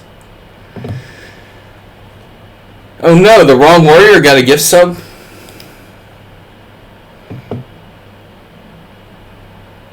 Alright. So we play traditional French style. Obviously, Mule Skinner knows this, but it's possible to play in Sicilian move order style as well. He plays the French. We've got d5, knight d2, and now c5. And White plays g3. Asterbay, what'd you do? Oh, Will Richardson has followed. Thank you, whatever. Will Richardson 11. I can't talk. Is there any difference here between White's move order? I mean, normally White plays knight f3. Mule Skinner, no. His opponent drives Kia. Why is it that most people play knight f3 and not g3? There must be some kind of secret reason that one move order has its differences. I mean, I know that there may be some cases where black can exchange pawns on e4. I'm just trying to understand this. You know, it seems to me like g3 is pretty rare. Knight f3 is much more common move order here. But I mean, it could be for several reasons. Also, like the fact that White might start with knight f3 on move 1 in a lot of cases. Yeah, preventing e5, but I mean, black's already played e6, so it's not really a big issue. Knight f3 prevents e5 on move 1. Yeah, it's true, though. I mean, g3 kind of commits to the fianchetto where knight f3 doesn't necessarily. So I guess my point would be like, okay, this isn't really a good move here for sure. After pawn takes pawn, this bishop has an open diagonal. That can't really benefit black, but White could maybe benefit by not bothering to fianchetto now. Whereas if you do g3, pawn takes pawn, you know, it seems a little more reasonable now. White is committed to this g3, let's say. So if he wakes up and decides, well, I want to move my bishop on this diagonal, you still got that weird g3 over there. Just I'm thinking, like, what? Honestly, you know, this move order restricts black a little bit, because these type of things would probably be a bigger issue here. Let's say here. If you play knight f6, I think it matters more now, right? Because now the g3, now you're doing the pawn takes pawn. This is what I was kind of thinking of. With the knight on f6, we don't have c5. This is recommended by some authors to play pawn takes pawn here. Even though we're giving up a strong point in the center, the idea is b6 maybe. Bishop b7, bishop a6. There's also the c5 square, knight d7, knight c5, or bishop c5. Black can use the c5 square for his pieces. It's very different from the early c5. So by playing c5, we kind of like reduce maybe our options a little bit. But I mean, c5 is a very strong move. As I told you before, I like this Kaidanov, Alexander Golden Botvinnik, John Watson thing where we try to do knight c6 and bishop d6, but the problem is here the move order, it may prevent white from doing it. Let's see, bishop g2. Can you do bishop d6 here? No, because, well, I mean, you could, but are we sacrificing a pawn? And if we are, is it even plausible? Hard to justify that pawn sacrifice. So surprisingly, this is a line, which I've never... Oh, okay, we're going to do g6, and it's going to transpose to a kind of Sicilian. So that's another option. So there's all these different, possibilities for both sides, depending on the move order. So Mule Skinner says white is real strong. But anyway, okay, so g3... Bishop d6 immediately is possible. Hikaru versus Romain Edouard. It's kind of shocking, okay, 2013. Duda versus Alexander Neumann. 2015, 2013, 2016. Okay, the King's Indian attack is not a hot item. It's not so exciting like the London system. It's not trendy. It's just a stalwart club opening. Alright, so g3, whatever. Knight c6, bishop g2. You played your classical setup, which you played before. Knight f3 now. He doesn't have to do that, but like, what else is he going to do? I mean, you could theoretically play knight h3. It's like this would be like a hybrid of the closed Sicilian and King's Indian attack, I guess. I mean, I guess I like that better than putting knight on e2.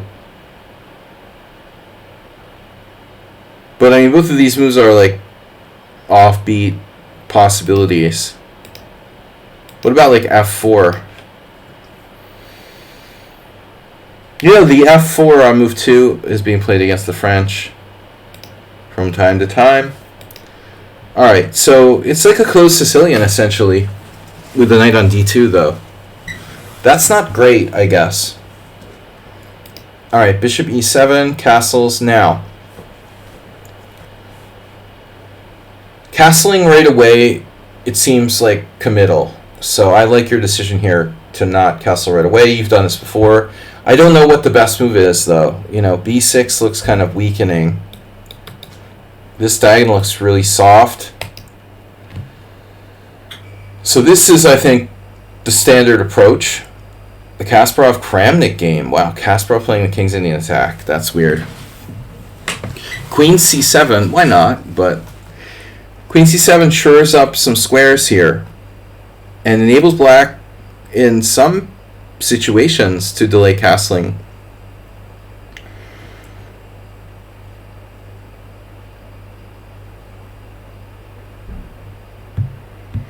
But I think the question from white's perspective, will be whether we see c3 or rook e1. Rook e1 is way more popular.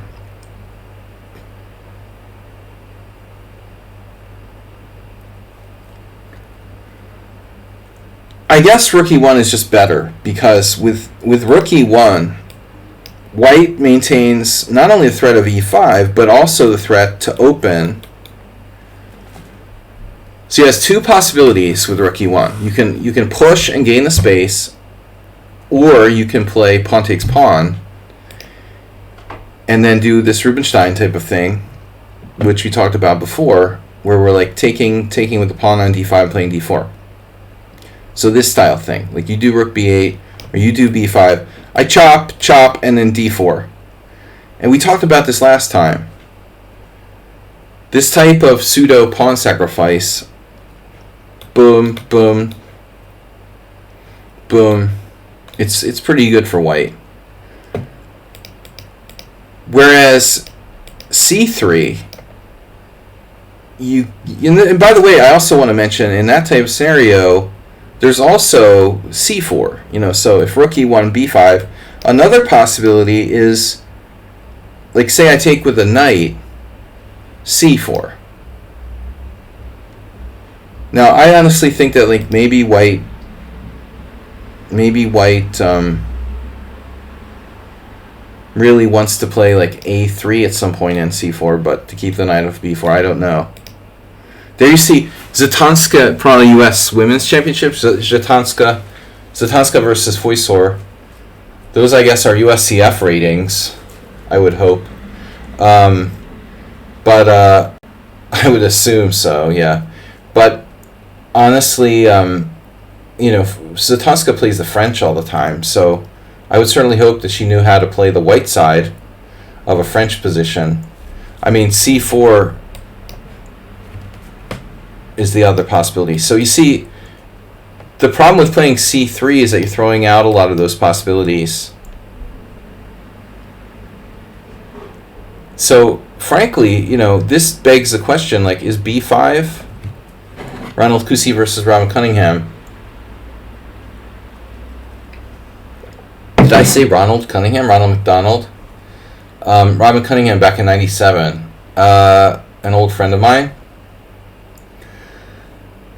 So, b5, you don't have the refutations, Yeah, Will Richardson, playing for e5 is good, but remember that black is not castled, and the kingside attack isn't as effective. And so this is the point, black's waiting with the castling. I think the b5 makes some sense for black here. Is there a problem with b5, officer? Still, you could do the pawn takes and try for d4. Again, I think this is still okay. We're not sacking a pawn in this case. So maybe knight takes is the real question. Now Zatanska's c4 is a tempo loss. I don't know, Emil Skinner, about a4. I thought about that too, but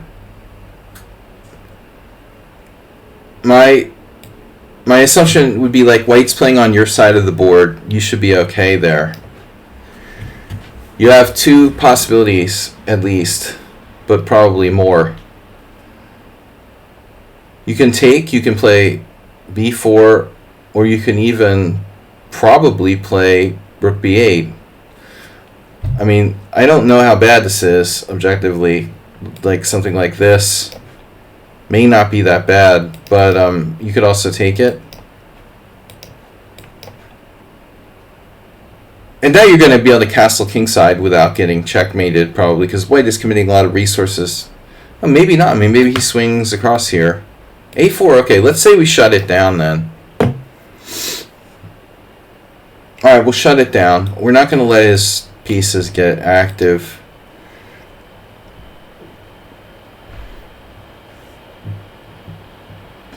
And then on pawn takes, we do the knight takes, putting pressure on this.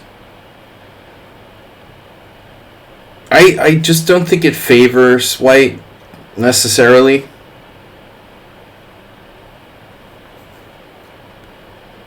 But yeah, you have to consider the ramifications of a4. But anyway, it looks like b6 is the best move. You see there's a lot of games here with b6.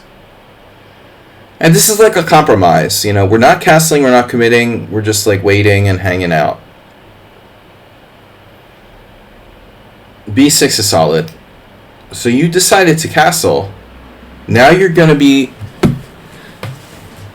waiting for rook e1. And then we've got a main line. The traditional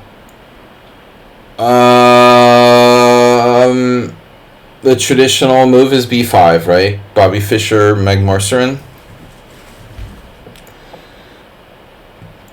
In Fischer, Meg Marcerin, though, like, did white play c3? You played b6. b5 is also a thing.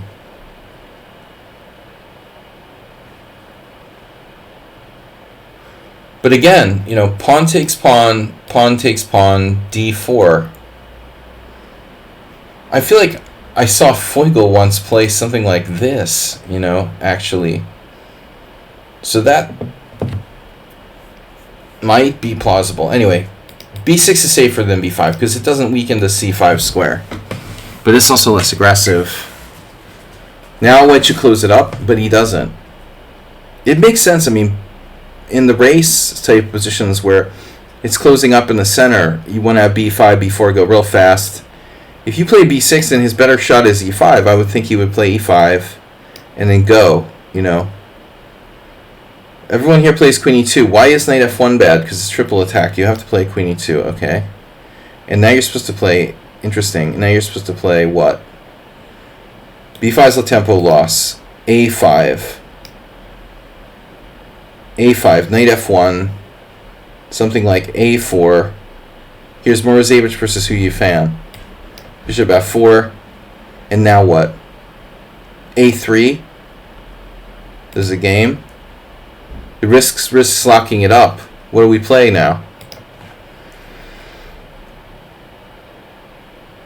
b5. That's the computer's move. Seabrecht played that. He's a GM. And Hu Yifan played bishop b7. Okay, it's a battle. It's a typical position. But to answer the question, you know, in the classical Fischer game,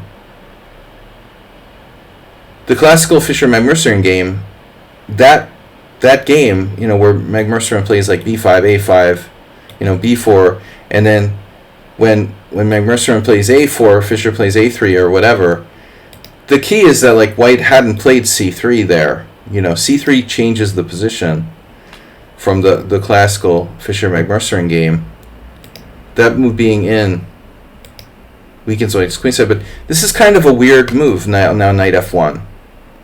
The general rule is when you play any type of opening, but especially let's say King's Indian, when there's tension in the center, you don't move the pieces away from the center.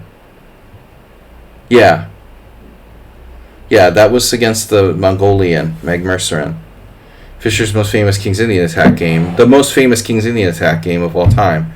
So what's weird about this move is like there's this tension here in the center, and the knight is part of the situation really, and he's pulling his knight off of f1, or sorry, off of d2, while there's this like battle going on for e4. I mean, this seems very strange, you know, like why? There's a game. There's some games, though. And white's argument is that it doesn't matter. Like, black can't take advantage of it somehow. Okay? In some cases, you might have a break, like c4 or something, but it doesn't work. You know, he just goes e5.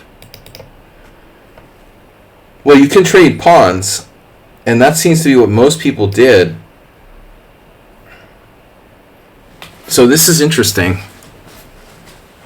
We get a position where white may not get the kind of kingside attack that he gets in the classical closed King's Indian attacks because there's an open file in the middle of the board, right? It's hard to attack all out on the king side when there's a totally open file down the middle of the board. It's not as easy as the center's like closed. That's the first thing. Okay, that's in black's favor, kind of. Like, it's hard to attack him on the king side. But the problem with this move is, and I don't know if you played it. Did you play pawn takes pawn? You did. The problem with this move is that you're conceding your strong point. You know, so fundamentally, you're giving up your strong point in the center, and that's a concession. This is black's, you know, the whole purpose of the defense, the French defense.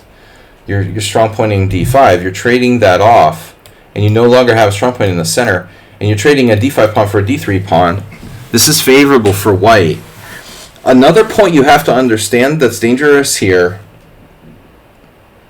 is when you trade off that point, what happens is if white gets in like e5 or whatever, now if I just do a random move, let's say, okay, this is a mistake, but just bear with me. If you go here, I go here. Now the knight's not there, but theoretically he can use these squares. If somehow you trade off your strong point on d5, it doesn't matter that much in this specific position, but I'm just saying, like, the biggest problem is that white gets access to these squares. That's why, another reason why you shouldn't trade off your strong point on d5. He has access to these monster squares, which he otherwise wouldn't have access to start an attack, particularly e4. e4 is like the starting point, the strong point in white's position, really. The base of his whole attack will go through e4. Alright, so, but the point is, like, you're willing to deal with that because you got the d file, which is a little overrated. By the way, I'll tell you guys, one of the first things I learned as a King's Indian player was a lot of people overrate the kind of open file in this type of position, because the open file doesn't matter unless there's a support point or some kind of invasion point where you can get in. Having control of an open file isn't necessarily an advantage. It's only an advantage if you can actually, like, invade down it into the opponent's position. If you can't, it's just surface. So rook d8. You know, you're following some good players here, by the way. There's a Nispianu game. Well, anyway, one good player. Like, Yurtachescu versus Nispianu, these guys are both very good players. So rook d8. Now white commits, you know, what I think is like a typical King's Indian mistake. But I'm not sure about this exact position. I mean, this looks like the right move to me. There's a Niksan's game. Generally speaking, in the King's Indian, we want to put our queen on e2. The queen is centralized. But there could be some advantages of this in this particular position. I mean, you have this attack along the diagonal. The other thing about it is that it doesn't get in the way, maybe, of the rook's protection here. So in other words, if you put your knight on e3 and you have your queen on e2, now this pawn is not protected. On c2, the pawn is protected by the queen, even if you put your knight on e3. There's little differences. But in general, I like queen e2. You can see there's a bunch of games where white play queen a4 here. That's not a good position for the queen, but white doesn't intend on keeping the queen on a4. You know, clearly the point of queen a4 is to play e5, get clearance, and then bring it over here. So we're just, you know, transferring over using the a4 square. So white play queen c2, and now I wanna like watch out for bishop f4, obviously.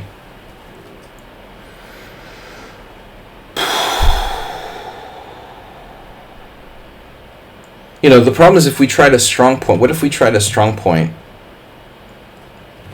You know, hypothetically, we tried to strong point to e5. We can't because this diagonal.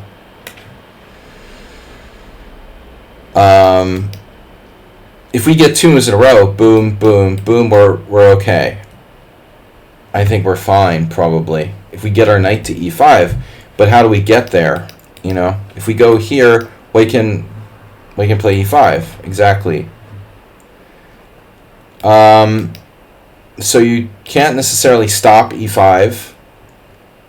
This is a cool idea, yeah. Bishop a6, bishop d3, and that points to another thing. I mean, that looks to be another rationale for queen a4. It also prevents bishop a6. Could ultimately be, you know, a case where maybe like even insane moves like a5 should be considered. Alright, so here, mistake. Now you played a5. And ironically, you don't need to, because this as pointed out, is probably your best plan. Let's see this game. The girl, is this the streamers? That streamer who's a GM? Is that his sister or something?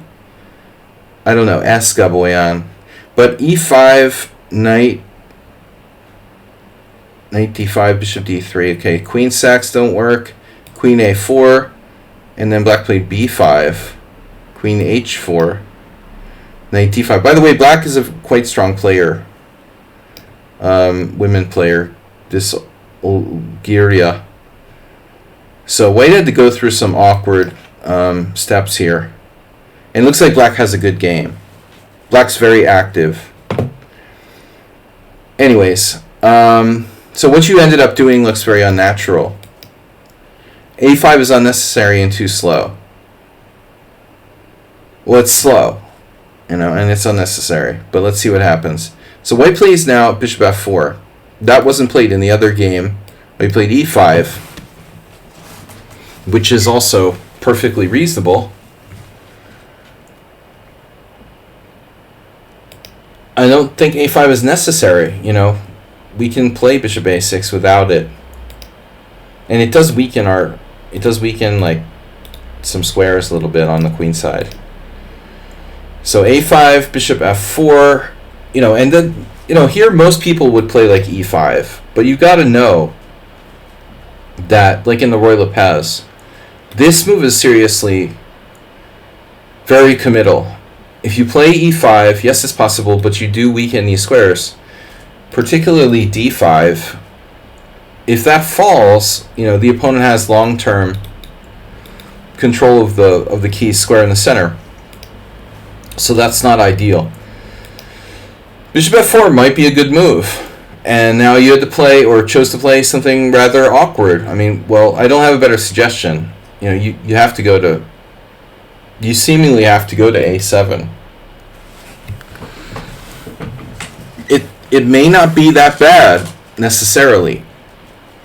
It doesn't look good now, definitely. But this move is unambitious by white.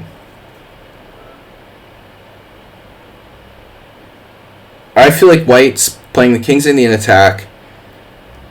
Even with the half-open file, he's supposed to be attacking, not like swapping rooks. So rook d1, it feels very routine. I don't know why white is doing that. I would think white should play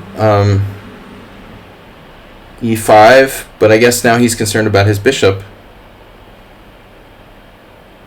Perhaps he regrets allowing this with tempo.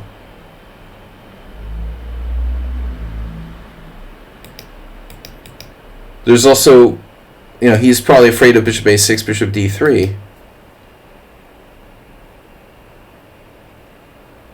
I was going to suggest like h4 as a useful move. If h4, supporting knight g5 stuff, what do we do? Do we go here? Is black actually threatening anything? Maybe this is a threat now to steal that diagonal. So I think that's his concern. That's why he played rook d1. But clearly, bishop a6 is more active. Muleskinner was concerned, I guess, about this diagonal. But this is way more active to go to a6. Now if e5, knight d5. It doesn't seem like obvious that he can take advantage of this necessarily. Although we're going to have to watch out for knight g5, bishop g5 type of stuff. So you played bishop b7, rather routine move. And now white moves his bishop again.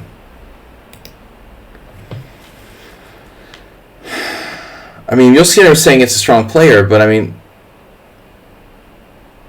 he's played kind of hesitantly. Rook d1, bishop f4, then bishop g5. These moves aren't really scary. His play doesn't seem that scary. So, are we going to walk into some kind of blunder here? Like, why can't you play h6? Is h6 just weakening our king side, or is it a constructive move? I would first consider the obvious. What happens if you play h6? He's trying to induce you to weaken yourself. But h6 may be useful. Not having access to the g5 square, especially in a semi-open position like this. It's not a closed totally. If he goes back, the point is he can't play knight g5, which is a key concept. And I don't see any tactical points, like bishop g5, e5. Like the Queen's Indian, where you have some discovery here, isn't an issue. Your knight is protected. Everything's protected. There's no knight g5. So I kind of I'm wondering why is white playing bishop g5?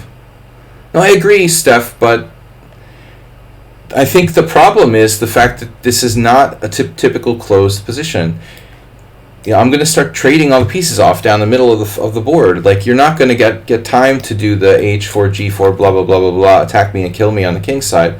By then, all the rooks are off the board, and black's, just getting his vacuum cleaner out and just hoovering the board like, a Simon Williams video or whatever.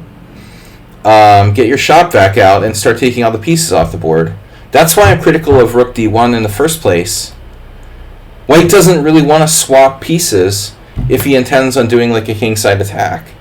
So I don't know, it's counterintuitive. It looks like white's trying to bait you into it, but I still think that h6 is probably worth playing. On the other hand, it's not forced, but this is... I'm a little nervous, can we start trading pieces? Or let me ask the first question, are we trying to win or draw here? What's our goal in this position? I kind of want a goal. If we're trying to draw, let's start swapping some pieces off, If our goal is to draw, I'd be like, all right, rook takes rook, rook takes rook, rook d8. Rook takes, let's say, knight takes. I don't really think that white necessarily has tons of winning chances here. But, he's saying it's a strong player. So I want to know what we're doing. But it feels like b5, yeah, we don't like our pawn structure on the queen side because it's like a bowl, and there's this weakness at b5, and b6 makes the pawns more fluid.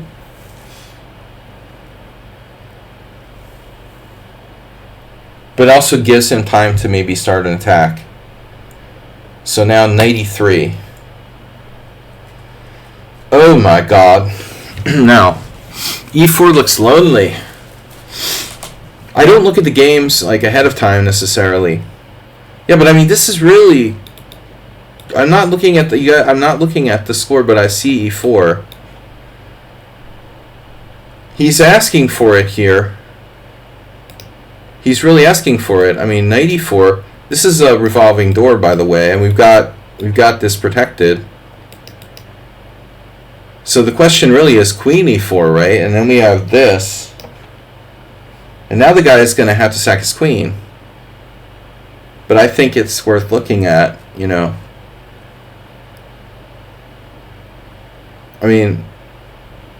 actually got to look at a lot of moves here. But let's say queen h4. Knight f3, bishop f3. Let's check. Bishop f3 takes. We're hanging a rook, so we have to do a rook exchange. But we lost a piece there. Okay, I don't like that variation. We'll have to find a better one. Queen h4, bishop g5. No. Knight f3 check. We said that. Knight f3 check. There's bishop f3. This is not convincing me.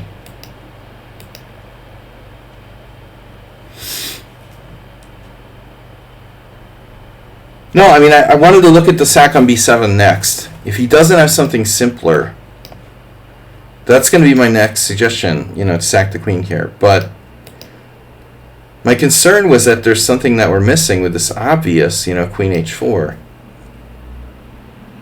I must be missing something.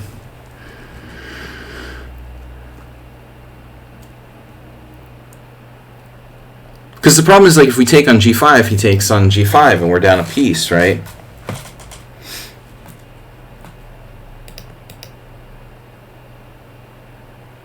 So that's what we looked at. Takes on f3, and then takes on g5. The problem is, now our rook is attacked on d8 twice. That means like we need to exchange rooks, and the problem is we exchange rooks and he saves his bishop. Now we're down a piece. So I just keep seeing like going in circles here. We discover attack, and then queen. I mean, even queen f4, by the way, is similar, not quite the same.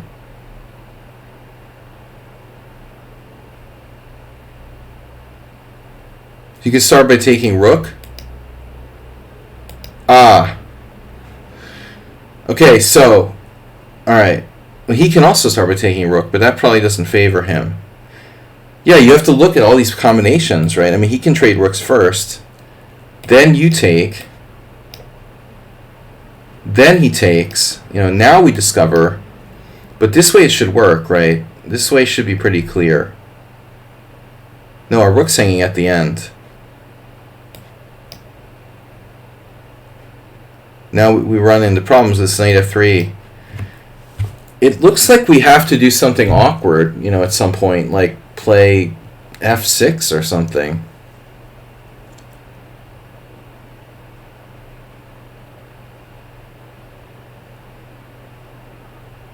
When I'm not really sure what's going on, after f6 type of thing, we're going to compromise our structure to some degree. This is probably fine, but we have more pawn weaknesses than the opponent. Yeah, I mean, I can turn the engine on. I think that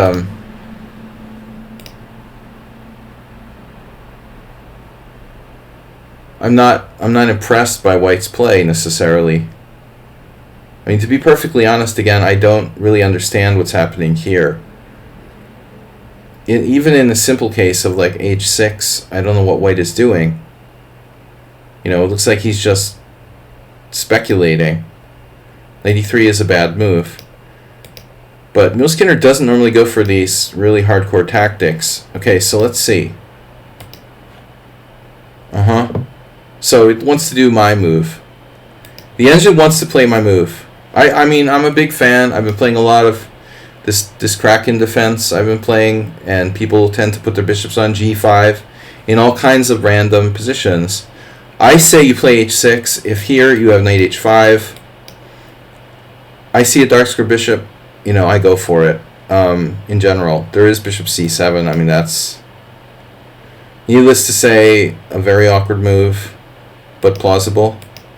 No, I mean, I think that h6 is good.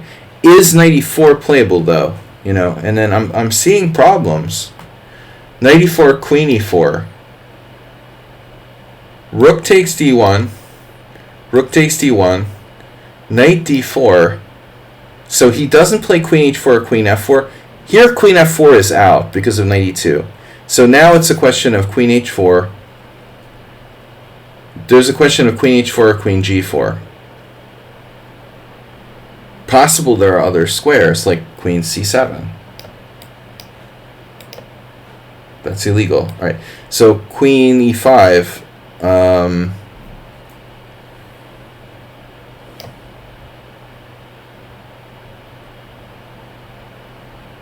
Queen e5 is a plausible move. Let's say f6. This is getting kind of weird. Just saying.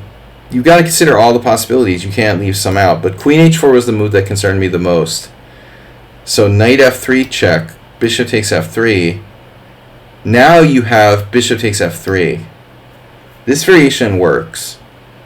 Because we're on the rook at d3, right? We're okay here.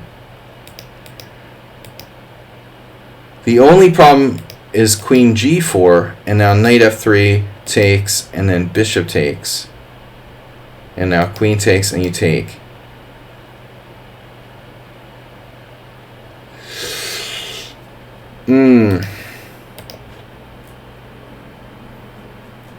So only queen takes b7 was good. Wow. Yeah, no, it was the first thing I saw, not to be like I told you so. But I didn't know if it was good or not. I obviously considered it. And then I wanted to look at this last. I assumed, it would be unusual for it to work for White, but You get too many pieces. He gets too many pieces. So, like queen a6 or something? Where do we even go?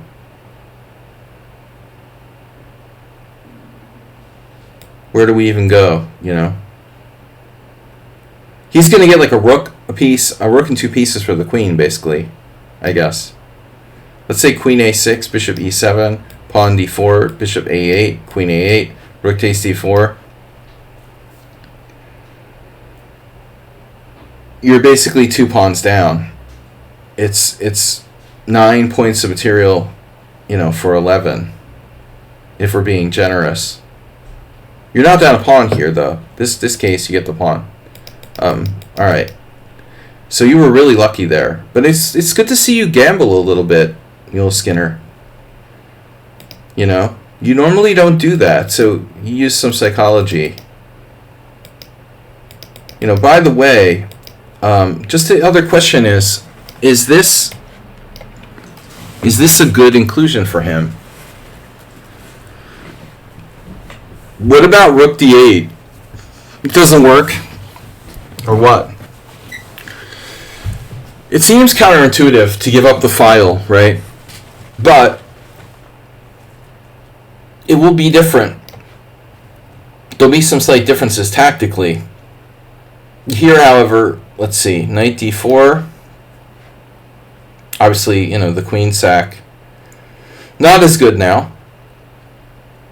Yeah, a8's out of the way. But the one thing was the rook at d8, so I was wondering about, like, this. Queen h4.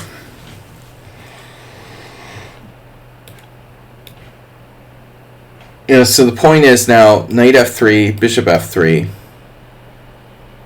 And if you take on g5, he has takes on g5, hitting your rook. You have f6, but then he defends the bishop. And if you don't take, if you take here, he takes here. So I'm not convinced. This is winning for white, it looks like. Wow. Okay, so you have one move. You have to take with the bishop. You would have had to have taken with the bishop. And now after queen e4, knight d4. And now he has queen e5, which is a move I talked about earlier. And here it looks like you're lucky you don't lose a piece. You have to play this like desperate. The desperate f6 in some moment. Like here, it works. Bishop f6, knight f3 check. Bishop f3, bishop f6. Oh wow, bishop takes f3 there.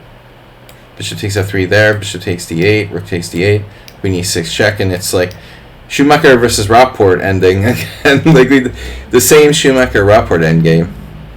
Of course, it's hard to calculate it all. You know, your opponent went wrong as well. Yeah, that was uncharacteristic for you. You were very lucky here to come out with a clear pawn. He has rook d7. Maybe he thought he had something here. Rook d7. It doesn't cut it. Rook d7, queen d7, queen e8, check, bishop d8. So he plays queen c6. Yep, I'm swapping that. Takes, and now you're up upon an ending. No, white still has drawing chances. Objectively, it's not easy to win this, you know. You're up one pawn on the king side. The opponent has control of the open file, so I'm afraid, like, your practical chances are kind of limited here. I'm not loving this. You got to defend the pawn, and now you're very passive, so he has compensation. And there goes the pawn, but you get in. Yeah, I would go back to d7 if I was him, and he did. And you don't repeat moves. But I don't know why. Like, not sure if you should repeat moves here. Oh, see, so queen c8, rook, queen b5, rook b8. He allows you to kind of consolidate. But I mean, if I'm white, I'm a pawn down.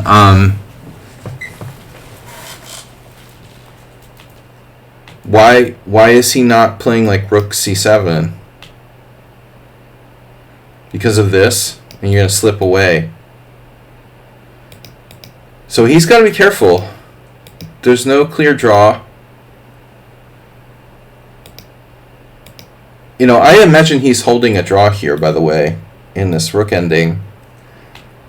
You offer a draw right here. Well, I mean, yeah. I mean, he's on the 7th rank with his rook, so he should be able to draw. He can trade queens at this point.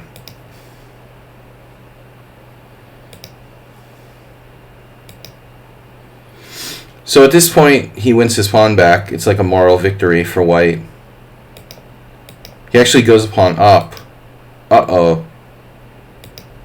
So here you better have calculated, you know. You better have calculated how exactly this isn't bad for you. You have a perpetual check? You better have perpetual check.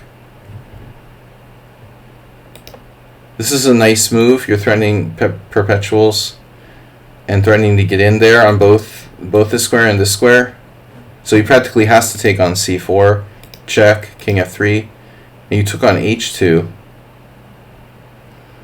I have no idea what's going on here, but I don't like the fact that we're down a pawn and losing our queen side. Jeez. Now he has 2 passers. I really don't know, you know, about this ending. I don't know if we have perpetual. And that's a nasty pass pawn he's got there. So it looks like he's having trouble. It's just a draw. Yeah, I don't know. I mean, it's possible he had winning chances there somewhere. All right, nice game, Yul Skinner. Draw, finally. But adventure, for sure. I'll be right back in a minute, guys. How much time do we have here? I've got a few more games to go over. It's almost 9 o'clock. I'm going to just grab a snack and be back in like 2 minutes. Be right back.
Alright, guys. Back to work here. Thursday night analysis stream. I'm International Master the Kraken. No, I'm International Master William Pascal. This is Ponda, and the Kraken is taking a break. So, yeah, complicated game. It looks like he might have been winning in the queen ending somewhere. But I wanted to cut it a little bit short because we got to get to some more games. Alright, we've done Mule Skinner. I didn't do my game.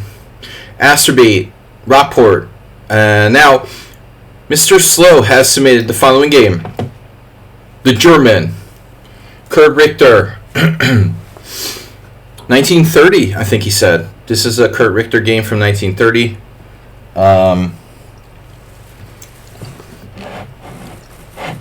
I had somewhere in my storage unit with most of my books, Kurt Richter's book on tactics. Co-wrote or wrote, I don't remember. You don't see it very often, but there's a Richter tactics book, which was quite good. I don't know if I've ever seen it in practice, except for my copy. I know that it exists. I did use that a bit. Alright, so this is Coke. I don't know, Coke. How do you say it? Coke? Coke versus Richter. Pepsi versus Richter. We'll keep it non-pornographic. W. Coke. Alright, so knight f3, c5. Richter playing c5. This is 1930, I believe, Mr. Slow said. You know, so 30s, okay. I mean, Sicilian wasn't like a household name. I'm sorry. Satan influenced comment from Nedog. Aren't you Nedog 666 or something? What did you change? Did you change accounts or something? All right. Yeah, I think a hyper modern move for 1930. Looks like one of my games from the other day. C4 now. Black plays symmetrical English. I mean, I bum out about the symmetrical English a lot. Berlin 1930, before it all went down. Yeah, well, we should do some Basil faulty German comments or something. It's like, it's a little bit, you know, it's getting a little old now. Starting to go downhill at that point.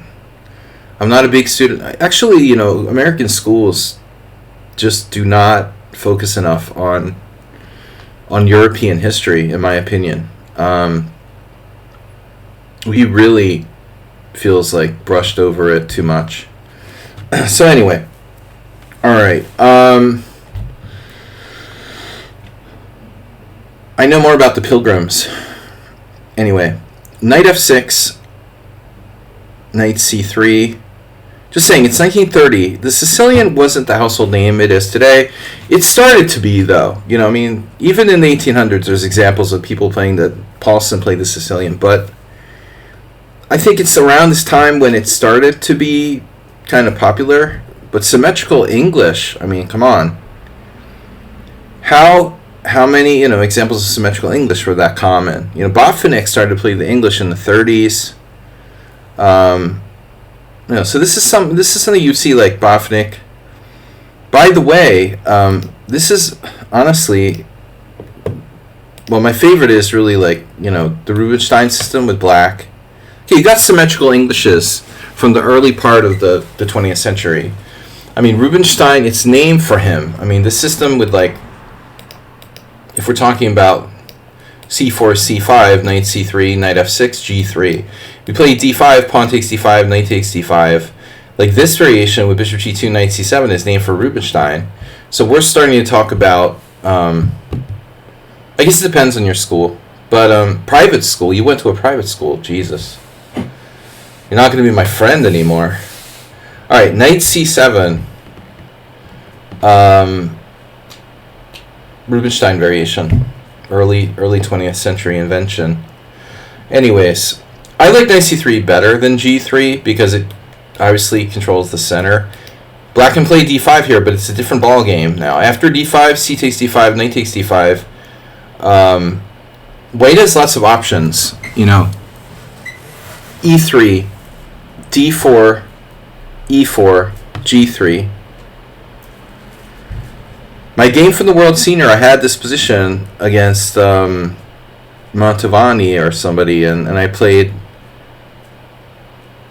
I like to play E3 a lot because I feel like that's the move that people, prepare for the least, or is the least common. Yeah, this move may be named after Nimzovich. That's true. Yeah, I mean, this move is a favorite of an old friend of mine, Charlie Hurtan. He used to play this line. It's a very sharp line for white. It's counterintuitive. It looks like you're creating weak squares, but the main line is actually Suba talks about this in Dynamic Chess Strategy. Knight b4, bishop c4, knight d3 check, king e2, then knight f4 check, king f1, and now knight e6 or whatever, and white plays b4. Oh no, the phone ringing on a Thursday night. That's definitely not good. Oh my god, no. That's not happening. That's a very bad sign. That's the bus driver. Oh my god, that's a total disaster. Bar the doors. So, oh my god, dude. This guy's not doing that. So anyway, we're going back to the game. E4 is very sharp, but white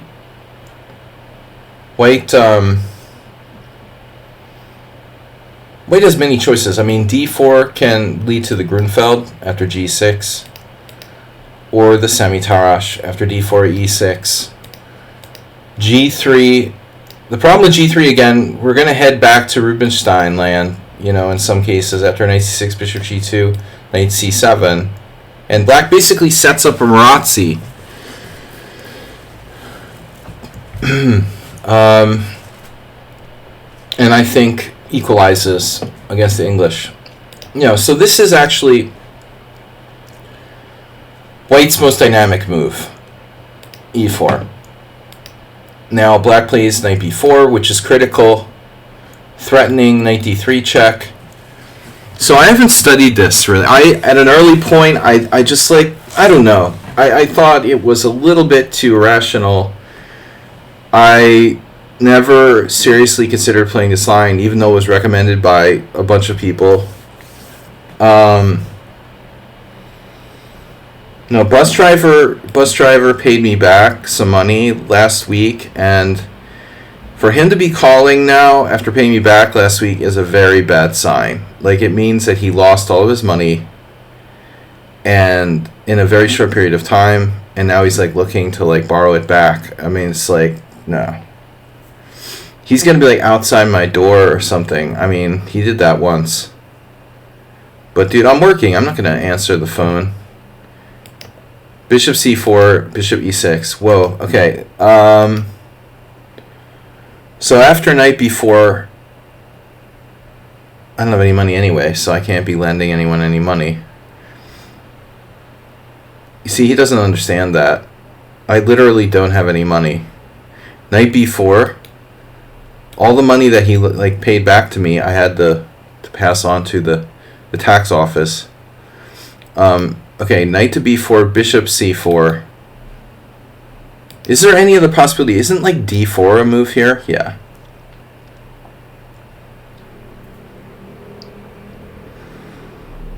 This is a variation. Definitely. It makes sense.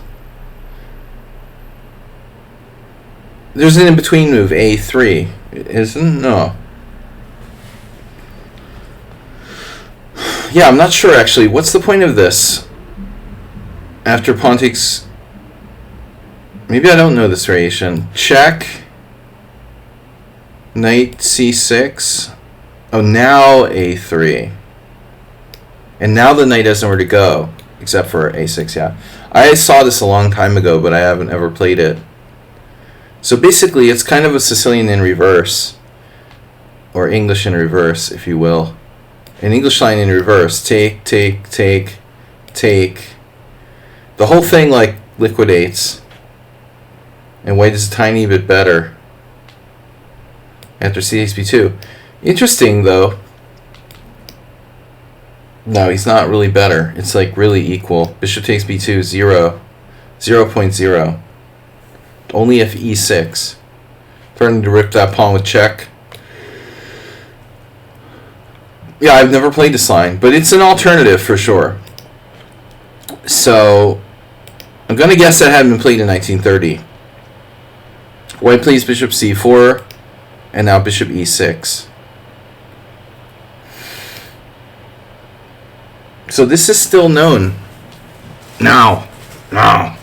Nowadays, you've got check and then king f1. Because if king e2, knight e6 check, and black's in good shape. So you have to do king f1. And now black has to sacrifice the structure.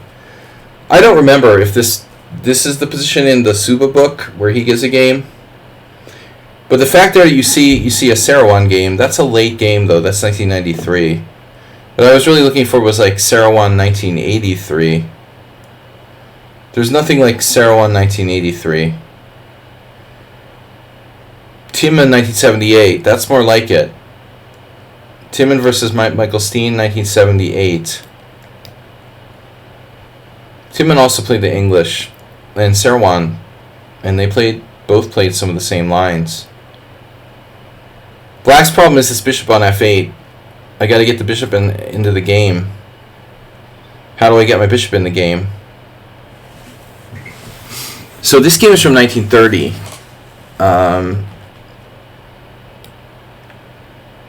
30. Let's see. Who was around in 1930?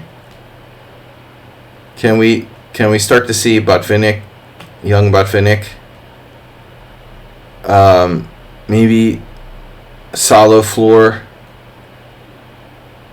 gonna start showing up. But 1930 is a little early for those guys.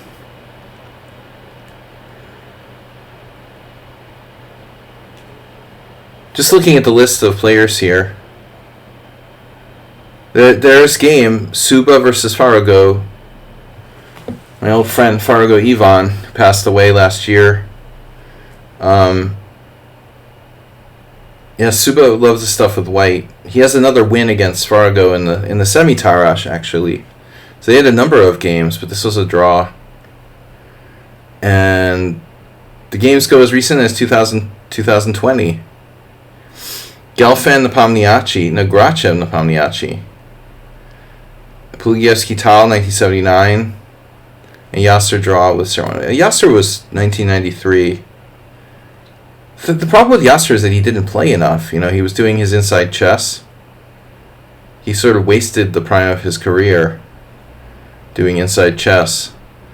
Alright, so check this out.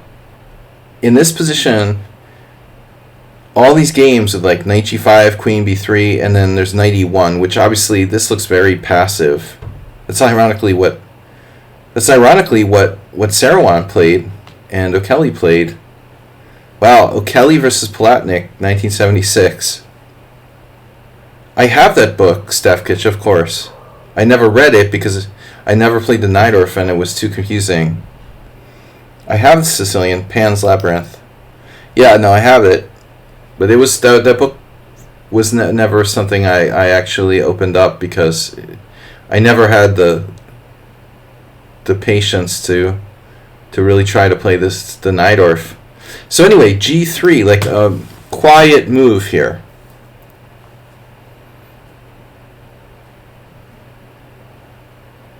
I mean, I kind of like it better than knight e1.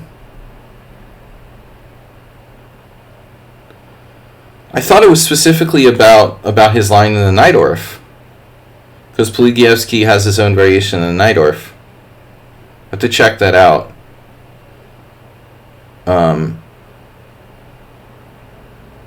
But maybe it's like there's two different books, and I'm thinking of a different one. It might be that I'm thinking of a different one. Maybe it's like Grandmaster Preparation or something like that. I think it was a different book. We're probably talking about two different books. All right, G3.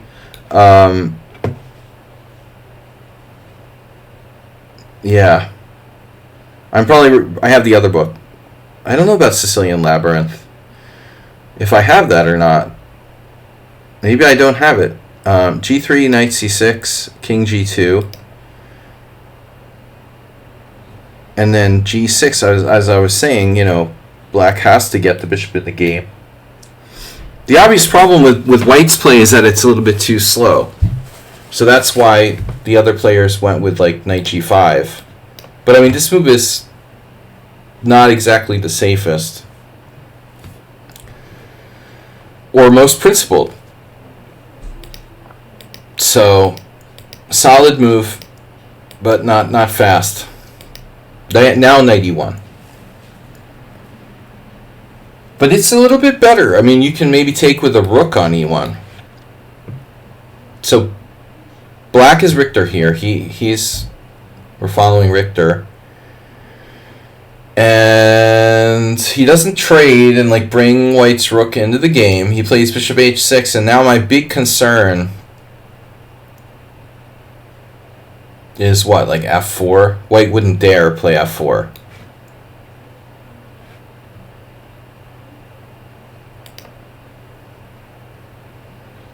Hello?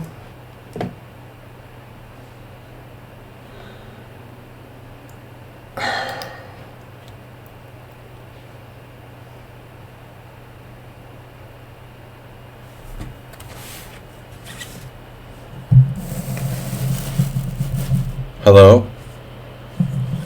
Hello? Do you want something? Do you want to sell something?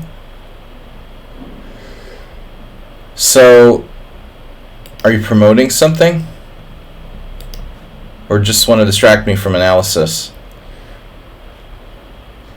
Bishop h6. I think like the move is developing. I mean, I'm looking at this f4. I mean, there's no way that I can play that, right? I mean, it's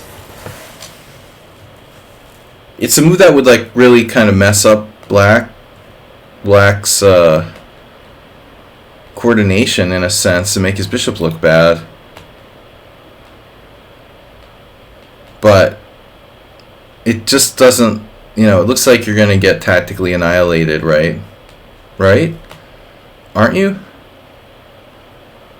I'm curious about f4. I mean, how bad is it? I guess, in another sense, maybe it's not necessary. I mean, white could just play like rook f1 or something, developing a piece.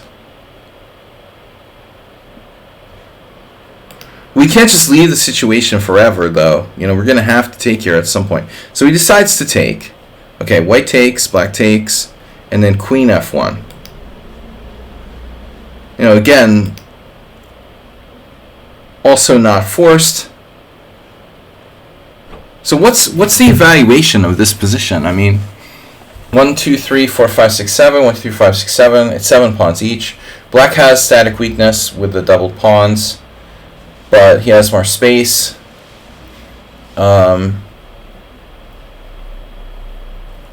It feels like the open lines and space advantage are, more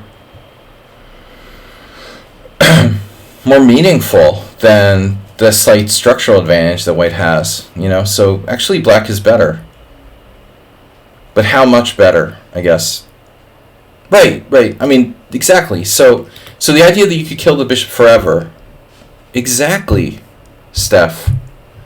I think that's a really important resource for black. If you try to do f4 at some point, I could try to get my bishop back in the game. You can try to shut me out, but I can always do g5. So this bishop isn't necessarily like dead forever. I mean, maybe not in this exact position, I don't know. Actually, it looks playable, like check here, no problem. Just saying, like, your bishop isn't dead forever. That's the key. You can't shut it out forever. So queen f1. And then this is, I think, an interesting position. Does black can't realistically, like, can black realistically play to keep the queens on the board and play for an attack here? He could, right?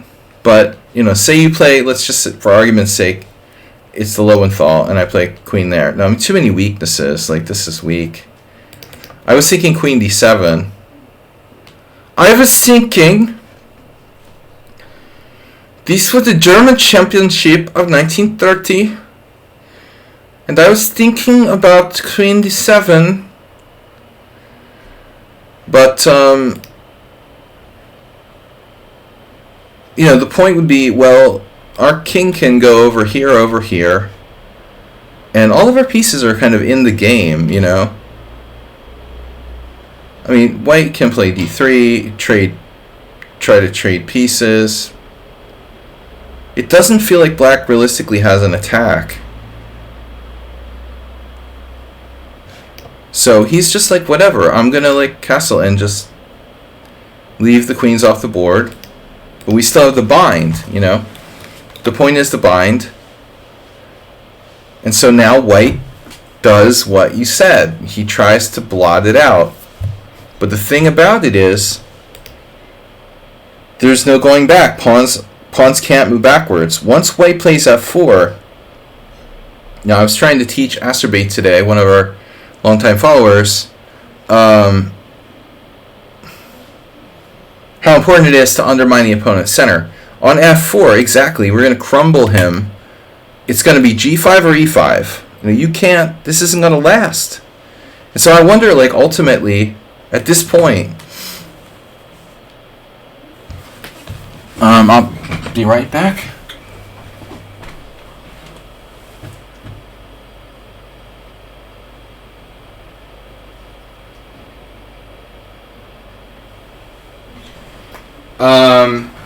If it's even worth it to play f4 would be ultimately my point.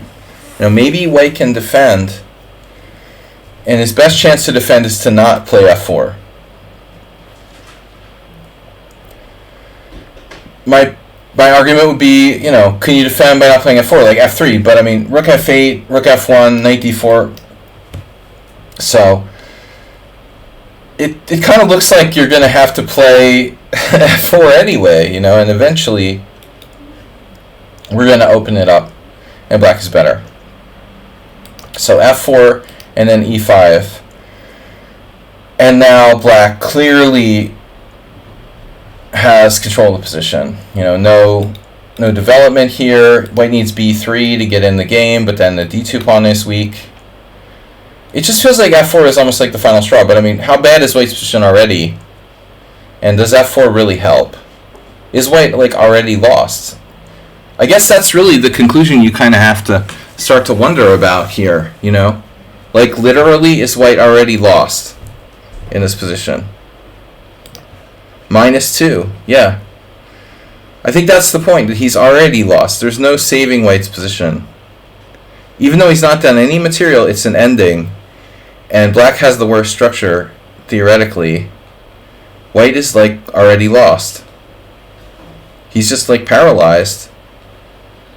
He's paralyzed here, to this pawn, and then this pawn. And f4 doesn't help, so... I mean, honestly, like, queen f1, okay, queen f1 is a weird move, but the problem started earlier than that. Ultimately, g3 is too slow. It looks like you have to play more actively with knight g5. But again, not a variation I've ever been really interested in playing because it was pretty heavily analyzed. So castle, castle, take here, and then e5, and now what? Now everything's starting to fall apart. There's enough pieces on the board that the white king can actually even come under attack. Knight e2, he tries to hold up f4. And, I mean, what strikes me most of all is those two pieces are totally shut down.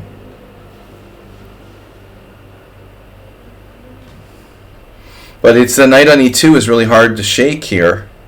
Do I have to trade it off? So let's see how Richter goes about, converting this huge advantage to a win. We don't have any way to attack the e4 pawn yet. If we take on f4, white takes back with the pawn or the knight. And we can bring more pressure to bear with like rook f8. We can play rook f1. But what I'm wondering about is this, effectively, like, can we trade knights and just like win with a very sort of simple approach? Say takes, and this way or this way? Which way do we take here? If we take with the rook, the e pawn is weak. If we take with the c pawn, the d pawn and the f pawn are weak. But for example, pawn takes pawn, we could have a problem because on bishop takes now we're pinned after rook here.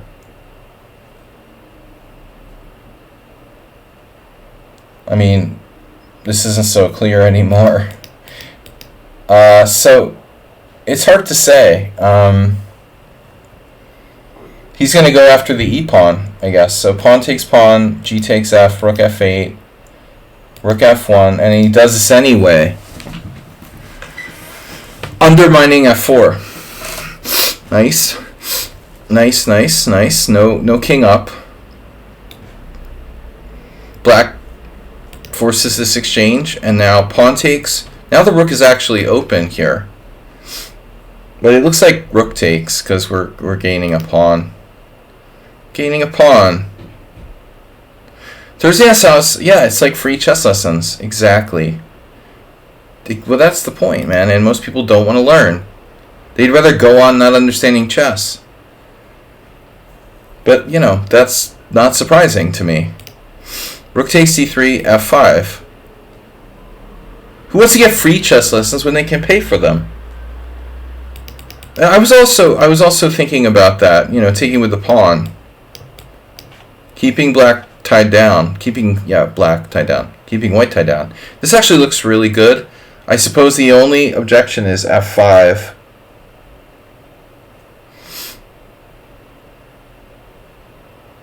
But here, again, there's that tactical problem with bishop takes, rook d1.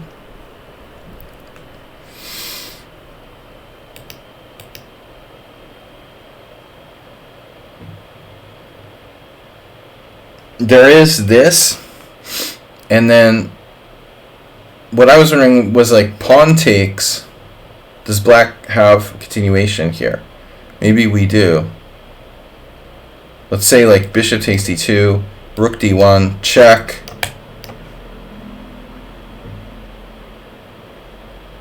But I don't know that we're winning here. I mean, king f2. It's not clear. Oh, there was a win. No. Oh, there is a win. Wow. So you just keep him frozen with king d7. Oh my gosh.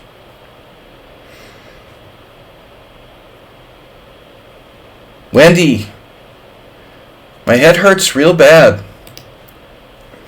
Yeah, rook d3 is a strong move. You can take back with the c pawn, definitely. But here we've got a clear pawn up. This isn't bad either, and the white king is cut off. Black's a clear pawn up, and I would say ultimately black's king can probably get in the center. Notice like rook f3, this variation, king f3, bishop takes f4 is really crushing. Because e5 is coming next. So that's 2 pawns down. You know, you cannot play rook f3. So he's totally desperate. I don't know if e5 is a threat, but I think rook d4 might be a threat to win a second pawn. Because again, you can never put the king on f3. If you make a stupid move like, I don't know, a3 or something. Rook here, king f3, again, bishop takes f4. This looks really promising.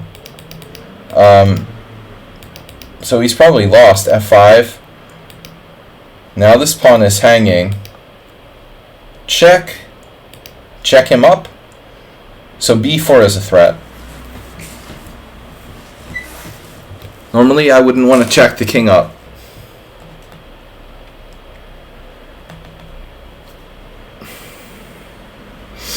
But b4 is difficult to avoid here.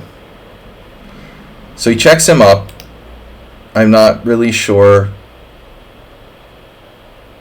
it's beneficial, but you do gain some maybe threats against the enemy king here, or threats against the pawns on a2 and h2. b6, now b4, obviously. And black has, you know, ended up with the more compact pawns, but he's only one pawn up.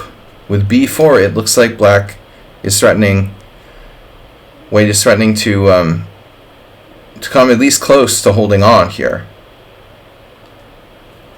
And that checking him up, you know, could be a mistake that lets the white king like slip into the game. Common you know, error. He grabs the pawn, white takes. So this is his idea. Wow.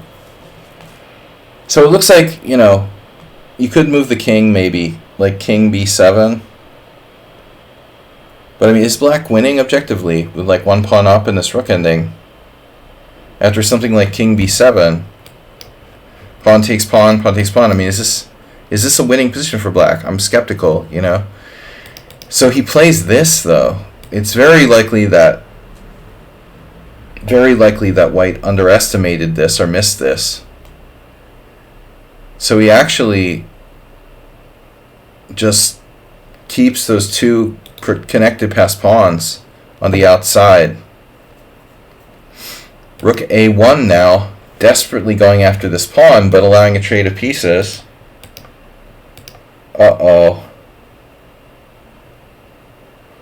I mean, all that matters is two connected past pawns in rook endgames. This is the most common way that games are decided. It's two connected past pawns again. King c6. He doesn't even bother with king c6.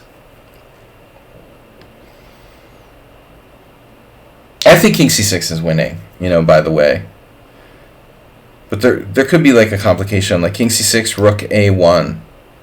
And now if rook here, check, king takes, and then rook takes g6, I don't think that's going to be enough, dude. We're off to the races here. This is like, you know, Suffolk Downs. I mean, those babies are running. You're going to have to start taking bets on those pawns. I don't think it's going to matter, you know, if I play king c6 or a5. Check, king c6, rook e7. I mean, similar, but rook a8. And they're off to the races. Yeah. Boom. It's a nice finish. And it's over. Nice, nice. Thank you. Thank you very much. That was Kurt Richter from 1930. 1930s Germany. Next we have Julie Wilson. Julie, are you out there? Would you like to call into the show? Julie, are you with us? Would you like a landline or what's it called? A lifeline? No, this is Nefedov with black. It's Nefedov against the famous Julie Wilson. All right.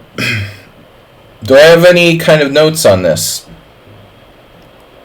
My most recent over-the-board game, the Wolverhampton League, Stourbridge. To analyze, please. Time limit was 80 minutes plus 10 seconds for the whole game. Hope you didn't want to analyze our birthday stream game. I don't remember that one.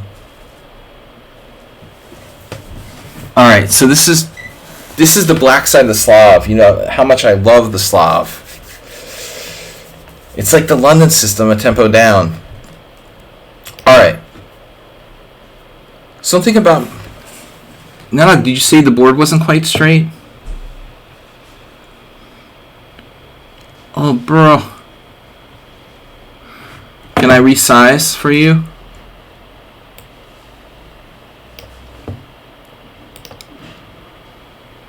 Is that better? Do you feel better now?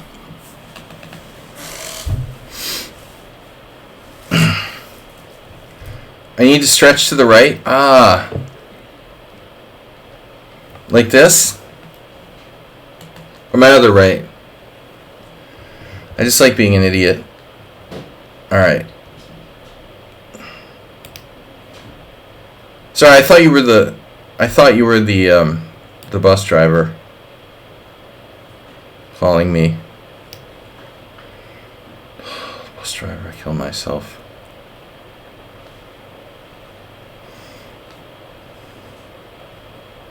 All right. I love it when people like pay you back after owing you money, and then like 2 days later they're like trying to borrow it back. I have to like ship it out of the country before he like tries to borrow it back. All right, we got 21 viewers. It's Julie Wilson versus Nefedov. D4, D5. That's right, D5. You know, I personally prefer knight F6 because I like to be more flexible and hypermodern with my pawns. But Nefedov is a hardcore D5 player. C4, C6.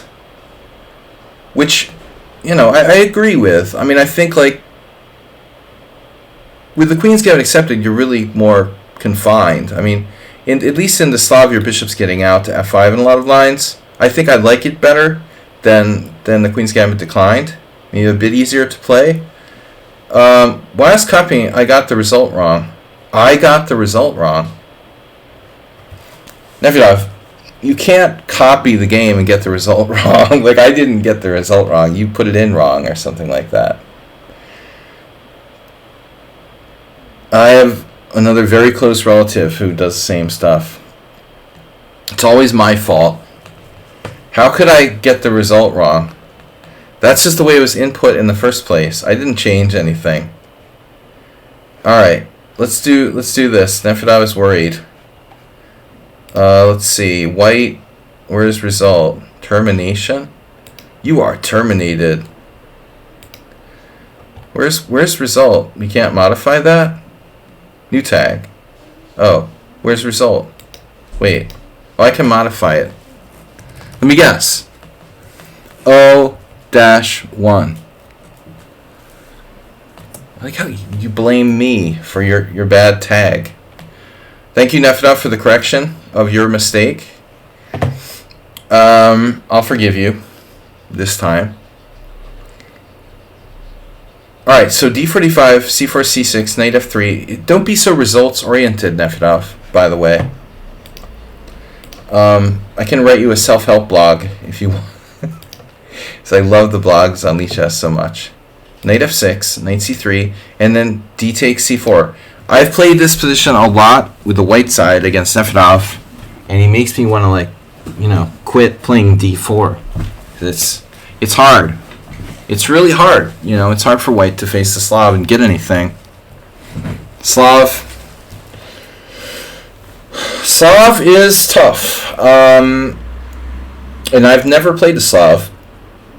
Because the Slav is just merely... What is our board messed up again? Oh, I messed up the board again? Are you serious? I just scrolled it. Alright. Is that okay now? Can we see his name properly? Any other problems? I should probably make it a tiny bit smaller. Seriously. Can't lock it. Should be able to manually lock it. Alright. Those names... Why are those names so small, by the way? Why is Nefedov's name so small? So A4 main line, and then there's the alternative Svidler variation, right, with like C5? Or no? No, that's E6 and C5. Maybe I mentioned that to you when we were drinking brown beers. I can't remember.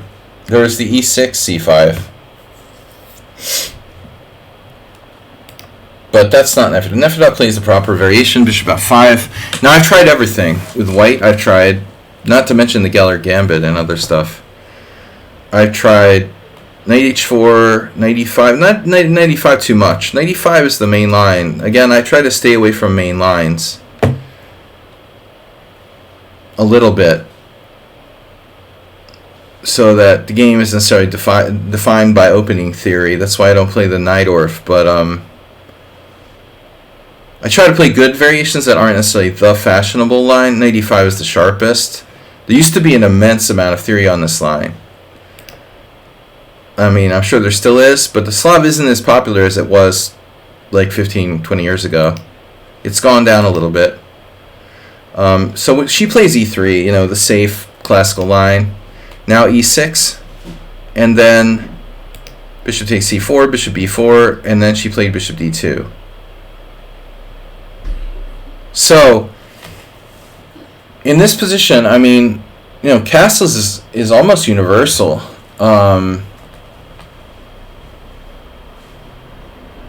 I think the only other move that I've really ever seen is queen b3. Queen b3 with ideas of some, pressure against b7 or whatever. But even that doesn't make sense unless you like moved your king and you have knight a2. There's some draw line with like castles and queen b3. Say castle, castle, queen b3.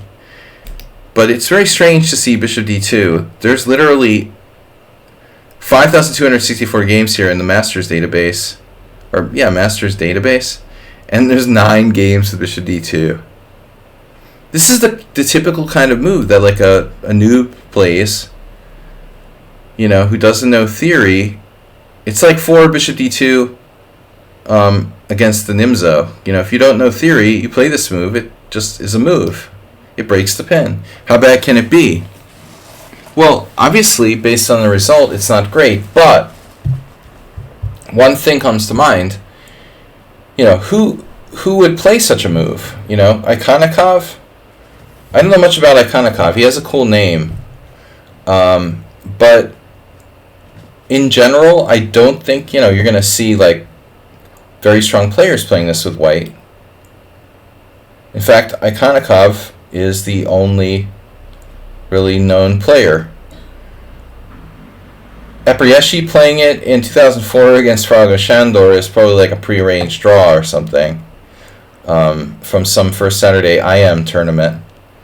I mean, prearranged or just like they just went to the board, played 10 moves, and went home. Yeah, it's a very rare move. It's never played. It doesn't threaten anything. You don't threaten e4 because I can just chop on c3 and take on e4. The only threat would be like an exchange of these bishops. Theoretically, might be in white's favor, I guess. But that doesn't make it easy to decide like what black should do, right? Non-threatening move. You still actually gotta watch for queen b3. Queen b3. Normally we answer queen b3 with a5, and then knight a2 will like tide the bishop down to b7. There might be some lines like that. So I guess you see here one game with a5. Black played different things. Queen e7, that looks kind of committal. And someone even played c5. So, I mean, c5 is like, hey, I just equalized. But if you're like a stronger player with black, do you necessarily want to play c5 here and just literally like open it up? And I don't know, I feel like I'd rather develop my pieces. What's strange is that there's no games with knight on bd7. I've got to say that's really surprising. Like, seriously? The single most natural move on the board?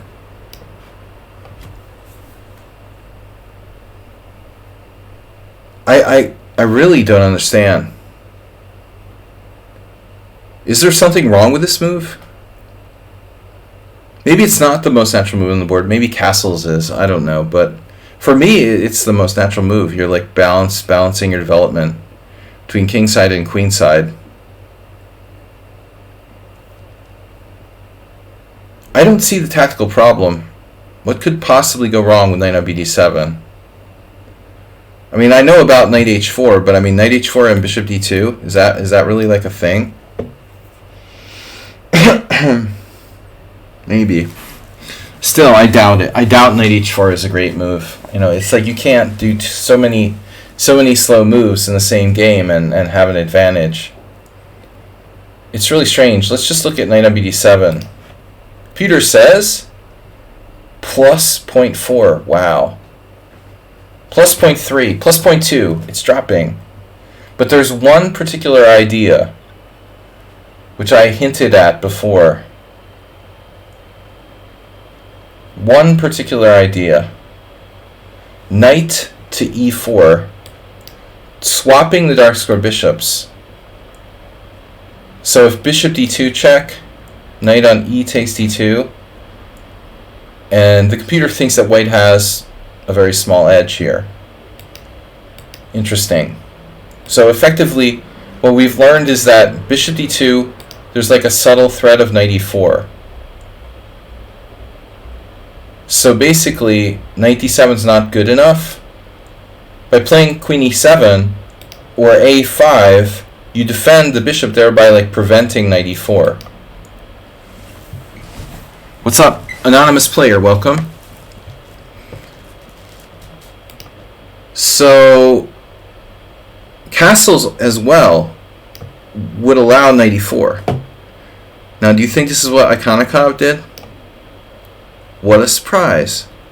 The only grandmaster who played this with white was able to get a draw against Ponomaryov by executing the knight e4.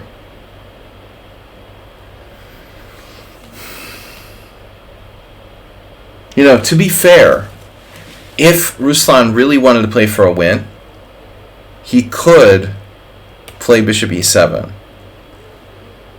If he was desperate to play for a win, you could play bishop e7, knight f6, like bishop f6. If you're really crazy, you could play like pawn takes and pretend you're playing the GF Caro-Kann. But the chances are you could get in trouble against a strong player. This doesn't look like something Ponomaryov would do. So he's okay with an equal position. But I think, like, in retrospect, you know, Ponomaryov even might be like, give me a second chance to play this and I change my mind, you know. I bet he would play perhaps a different move in this position. I don't like bishop g6 or even understand what that does. Maybe enabling like bishop h5 or something. Anyway, so Nefedov follows Ponomaryov, of course, and his opponent finds castles. So now we get some transpositions where bishop d2 is played a move later. But clearly her move is knight e4. This equalizes or gives white a microscopic advantage. So Pavel, you might want to consider the alternatives next time. Who played a5? Yeah, Shandor. And who played queen e7? This is Bosboom. So, but I mean, this just seems like a good move, but it's also kind of committal. You know, queen on e7, not a bad move. Oh, knight g3, yeah, coming over to the other side is some use. Alright, so castles, she misses knight e4, and now he plays a5. But this is actually really interesting. So now, everybody played knight on b7 in this position, but, well, how is this making sense? Don't I have this now? You have this now. Ikonikov strikes again. He actually won. Jesus, he won with this. He like bores people to death with bishop d2. Jeez, remind me to watch out for this guy. Where do I submit the next game for next Thursday, by the way? You could send it to Yubatas. He's fine. Either one of us. He was just sick last week. Yeah, this is funny that everybody avoided it last move. But Nefedov smartly plays a5, preventing knight e4. Now, if white wanted to, I guess you could play knight e2, but that's rather passive and losing control of the center. So his opponent plays rook c1.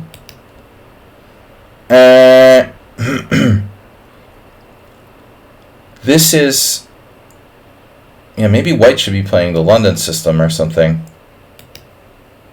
She doesn't know any theory. She's just playing, like, robotic moves. Now, as you can see, there's a Yevgeny Sveshnikov game against Panchenko from 83. I imagine someone good is going to play this. Mikey played Knight 77. 1977 played this. H3's been played in a bunch of games. Very exciting. Okay, Rook C1 novelty. Not a great move, you know. I mean, it just doesn't do anything. there's no way this rook is going to be relevant, and you might even regret like not protecting the a4 pawn. I think the rooks are best normally somewhere like queen e2, rook f d1. Wait and see what happens with the a rook. Yeah, queen e2 is a common idea. Of course, I don't know with this bishop on d2, but okay, rook c1, knight on bd7, rook e1, and now, yeah, so white is like mindlessly developing their pieces like they're a little kid or something.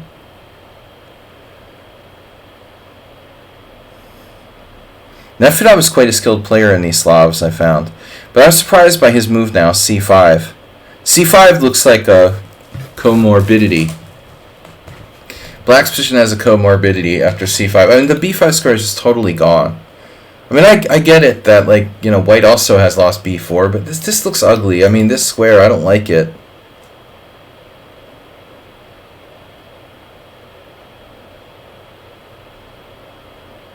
When you're named Ikonikov, I mean, you have to be amazing. He must just do nothing. He must be like a master of doing nothing. But I don't know, Pavel. I mean, I like c5, but there's no pressure on your position. She's threatening e4, so play bishop g4.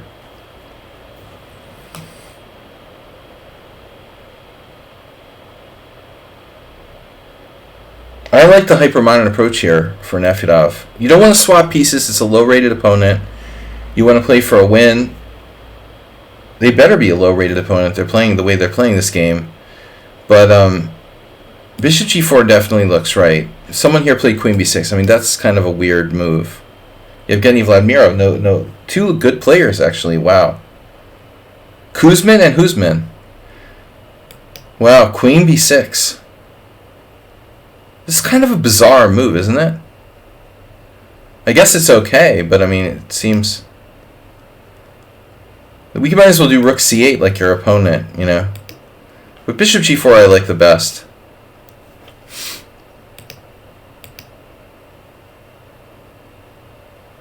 So white needs to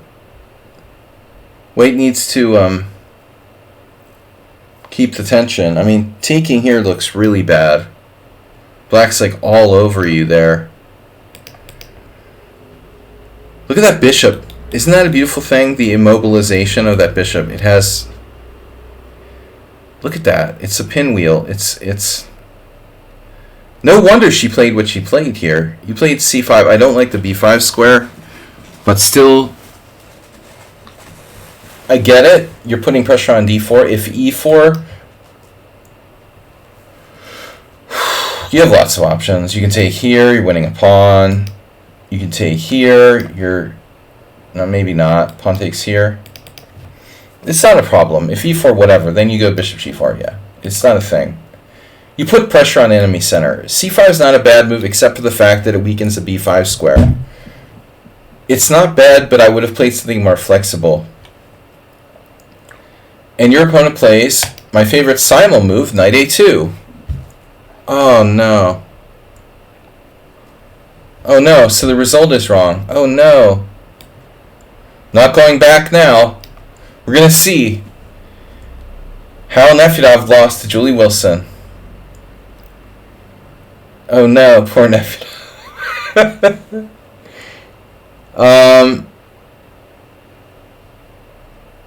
This is so instructive, Nefedov. I can't imagine how you lost. I want to see how you lost. Now I'm curious. I'm really into this game. You can't like tell me now after we're already like at move. What is this? Move 9. After deep analysis to move 9. Nefedov's like, oh, by the way, it's the wrong game. This is interesting. How could you lose this position? This player is playing like they're like a noob. And you're normally a rock. Gigantobear has followed. Welcome. Gigantobear. Giganto. You blame me. Blame me. Well, I knew there was something weird when you told me... First of all, you accused me of Listen to Nefedov. He's like, you copied the wrong game. You didn't give me specific enough directions. Stop assigning the blame to other people. You should have known. We should have known there was something. I'll share the blame with you, for the 1-0 thing. But I told you that there's no way I changed the result. We should have known. When that result was wrong, it was impossible. I couldn't have changed the game, tag. That couldn't have happened. So my deduction, my Sherlock Holmes deduction skills were not sharp enough there. But I find this interesting. Man, it's like the ultimate bad bishop.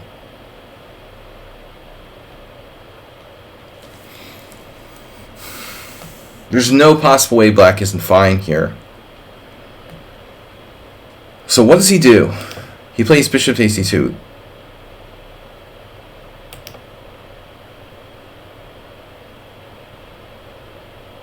It's a tough one. I mean, the knight is on a bad square now, and it takes time to get it back in the game.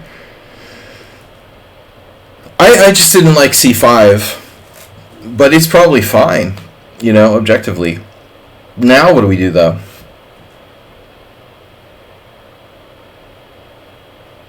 What if we, man, this b5 square is gonna come back to haunt him. I'm just not sure about this,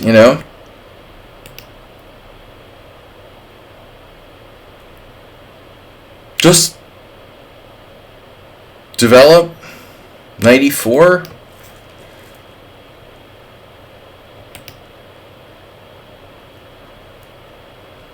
There's always rook c8, your opponent's favorite move.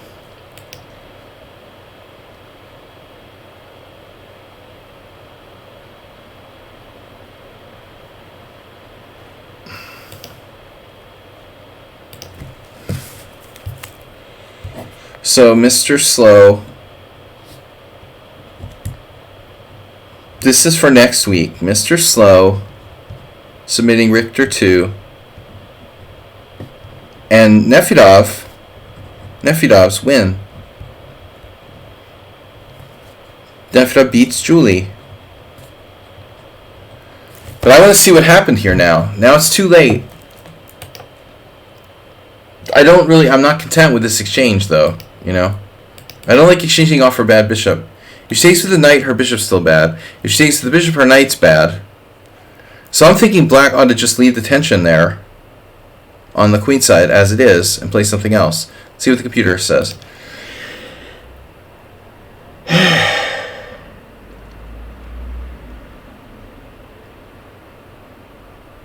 Yeah, wow, computer with h6.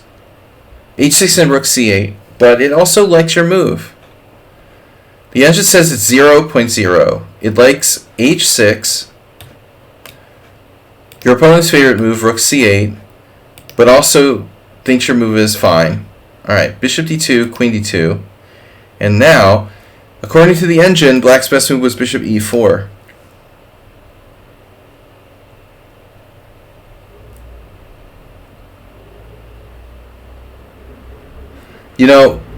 Yeah, I mean, the Slav makes that happen, but I had a coffee already. You might want to have some coffee before you analyze Slav games. Well, at least Nefedov didn't do something stupid like knight e4, where you're just kind of like making the obvious move that necessarily doesn't do anything. But this move is interesting. I mean, and the worst thing you can do is like take, right? If you takes, now white has control of b5, the bishop's hit, you have to waste time moving that again, and it looks like, objectively looks like white is fine. Well, I'm not so sure, actually. Maybe white doesn't take with the knight, because there's this pin here. Knight takes, let's say knight e5. But yeah, I mean, it's pretty boring, man. I mean, you can't like be playing the Slav every day and expect to get like wins every game with black. It's not like the fire on board. Shirov played the semi-Slav a lot. I mean, that's a different ball game. So queen d2, sorry, queen d2, and you did play cd4. Oh, my bad, you did play it. The computer wants to play bishop e4. And that's asking white a good question. You know, what are you going to do? I vote for bishop e2. I vote for bishop e2 and content ourselves with like an equal position. Bishop e2, if bishop f3, and we're good.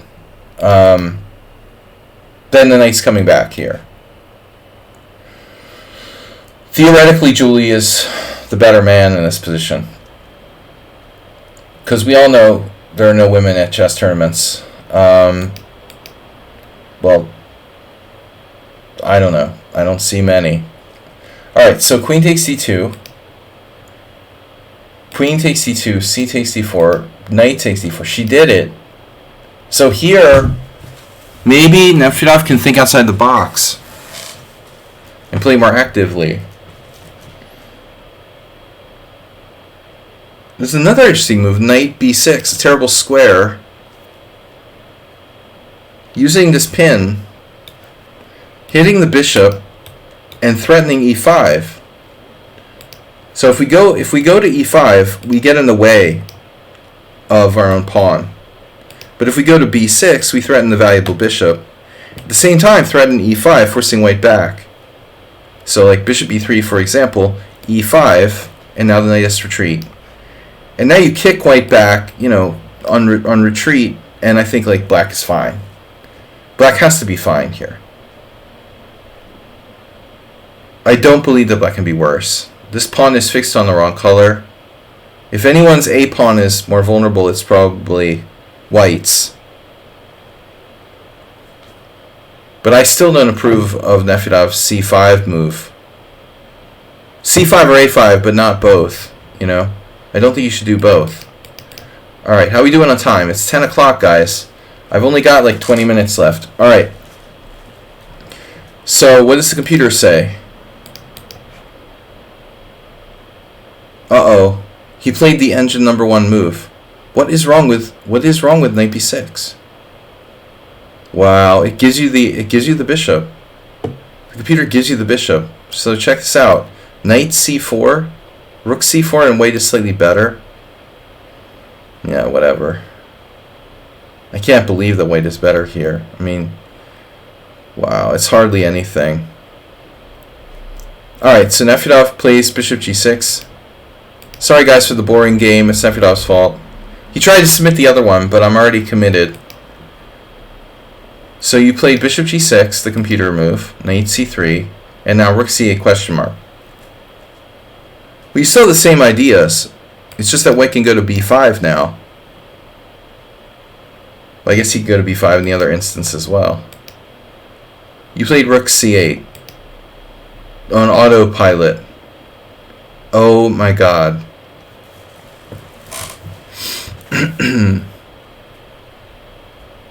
No way. Wow. So Julie is like the master of dynamic openings, but she sacks a piece here, Sicilian style. Bishop takes e6. Probably the only way she'll ever beat Nefedov. But I mean, man. I bet the engine is like having conniption right now. It's like plus 1.5 for black or something after this. Jeez. Typical overconfidence. I don't think I would make that sacrifice. You get 2 pawns and a rook. The classic kind of thing, right? Takes, here. Queen b6. Knight f8. You know, first off, I don't know where that queen should go. I'm not sure about queen b6. You can play queen e7, and then on knight f8,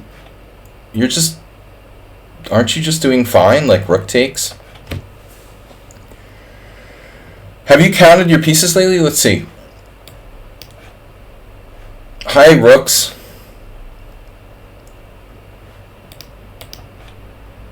Wait.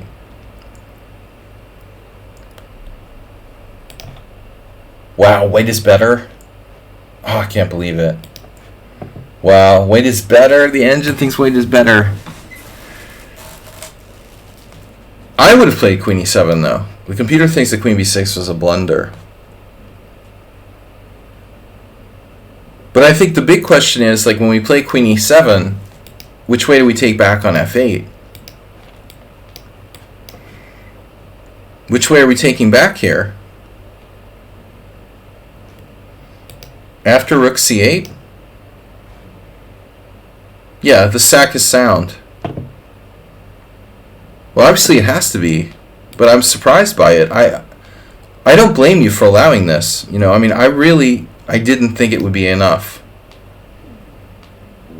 I don't think you're to blame for this. I don't like rook c8, though, as a move.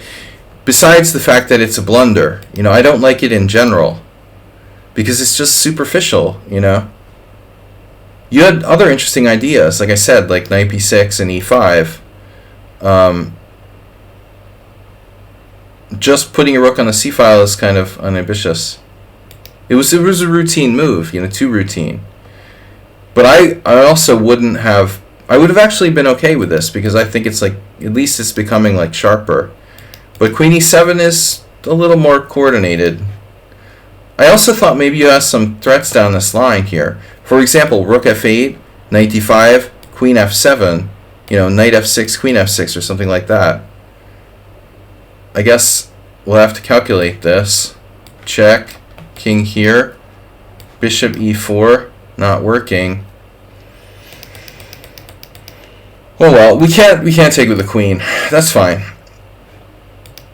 So queen f7, knight f6, knight f6.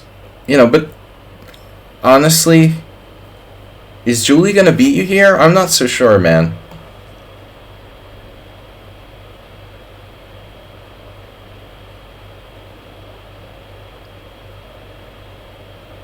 Very robotic player. White is winning after queen a5. Holy shit. Yeah, I would have lost the blitz game against Julie, probably. Feels like black should have something, but it's just nothing there. It's like she's a computer or something. Like a weak computer.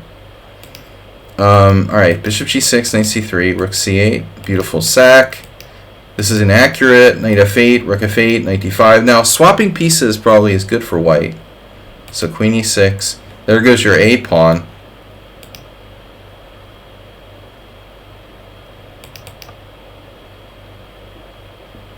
There is queen d6, that loses. There's queen d8. Queen d8, you know, attempting to hold on to said a pawn. Maybe not a bad idea. Queen d8, knight f6, knight f6, queen d8, rook d8. This is the kind of endgame, though, that gets scary, right? Like the single rook. But I don't know, you know, I mean, obviously, like, one pawn last thing, you're definitely fine. But is an average player going to handle this endgame easily? I mean, she does have 4 on 2. It's probably very good for white. But I don't know if white has the skill in the endgame, you know. That kingside majority is pretty scary. Wow.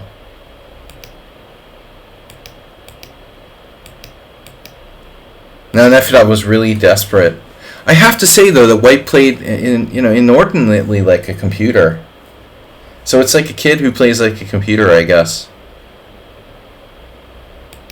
Despite like really no understanding of the opening, you know, they don't make weaknesses, and they don't move pawns. They don't know any opening theory, but like tactics are very solid. Julie doesn't spend the day like studying opening theory. She just does like millions of puzzles or something. Man. Wonder how Nefedov beat her. No tactics here for black.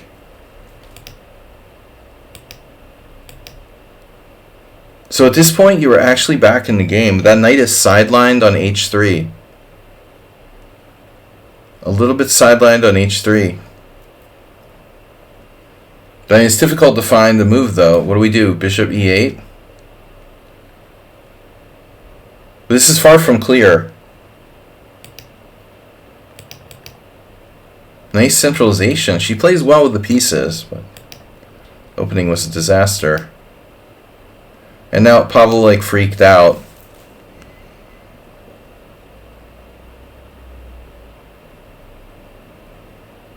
I mean, you're only going to be down the exchange if you sack a piece, but we have no pawns for it. This is just a miscalculation. Yeah.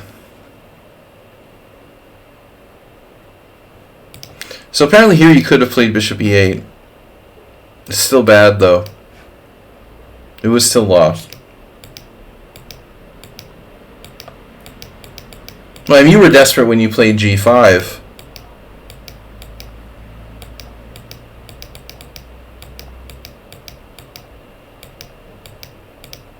So this is interesting. Yeah, don't see an improvement.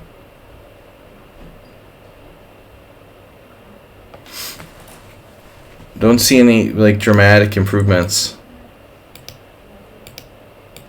But I think like the biggest improvement would have been to play queen e7.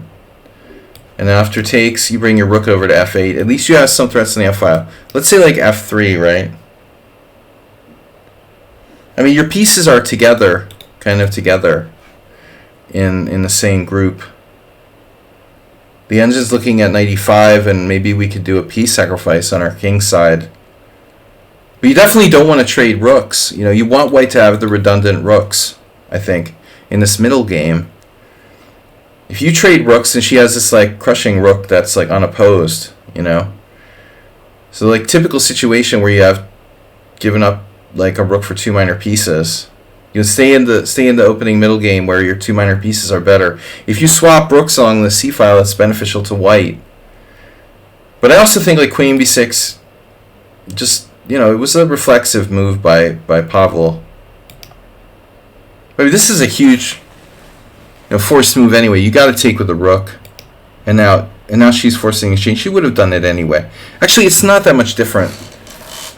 It's really not that much different. I mean, let's look at queen e7 again. Queen e7, knight f8, rook f8, knight d5.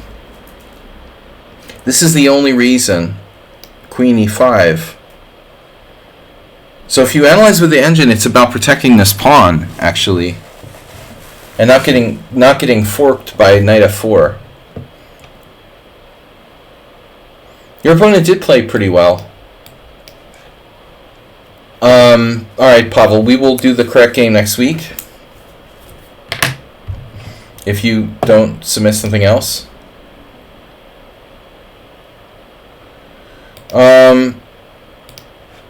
What do we got? Snedsteg? Snedsteg, I don't know if he's here. Last game for today, guys. Oh no, we had another game, actually. Sun Prism. Sun Prism always comes late. He's like a specialist in late. Alright, I'll do that. I gotta do these quickly.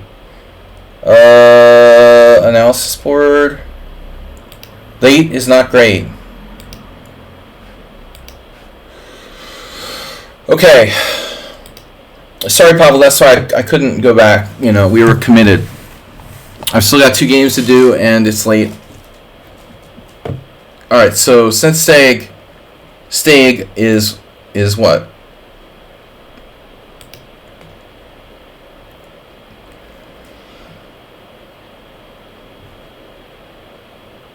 Snedsteg said something with this game. If you have room for one more short game tonight, I got one I'd like to blah blah blah blah. So you were white. It's correspondence game where you were white. Uh-oh. We've got a notification. Gigantosaur has followed. No, Gigantobear. Gigantobear isn't Gigantobear like a streamer or something? Tag chess. Is it tag chess? Tago chess. Alright. Bishop g5, e6. This is what I used to play with black. It's pretty dry, you know. And aren't you supposed to play like e4 here normally? Alright, knight d2. Quieter variation. And after h6, what is this? Oh wow, so this is a variation. I didn't know this is a thing.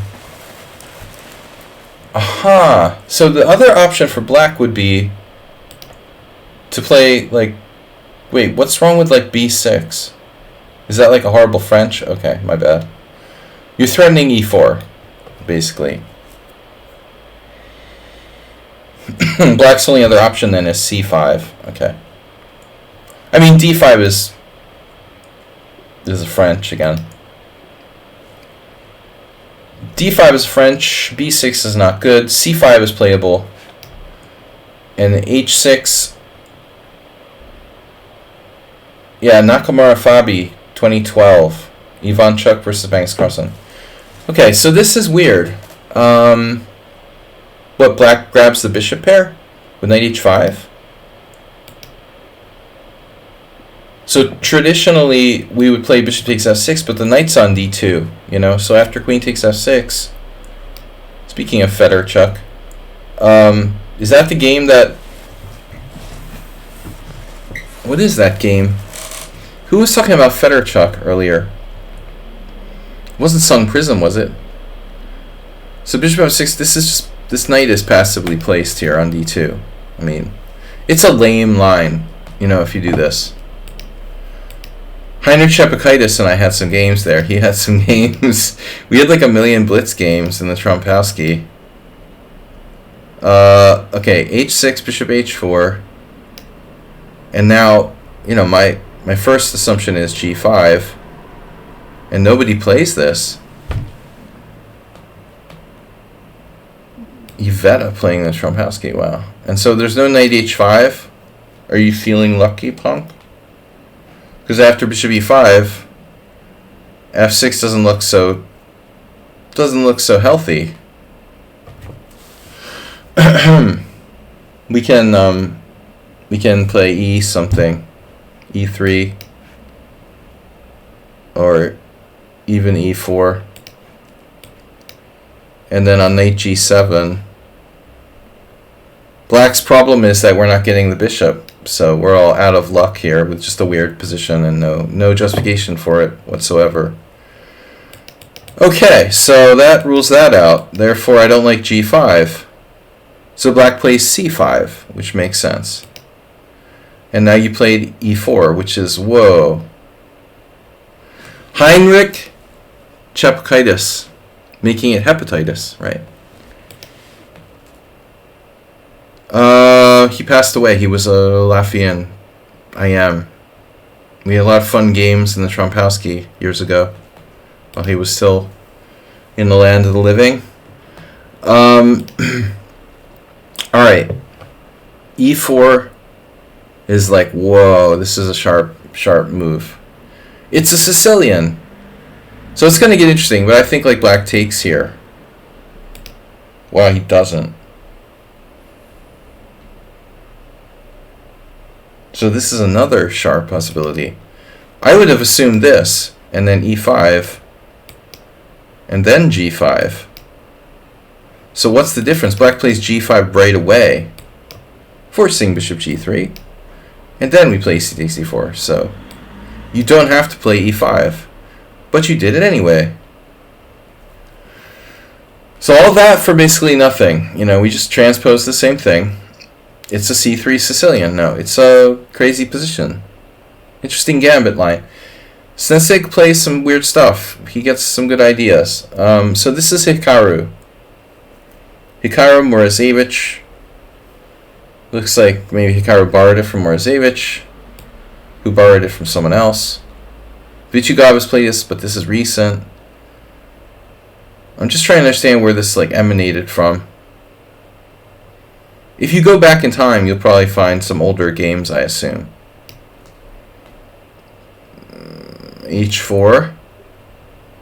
And now, white is threatening pawn takes g5. Very sharp. So the problem is like this and this. It's not like you just play bishop g7. I mean, you could. You could, but I mean, what are you going to do about this later on? Interesting.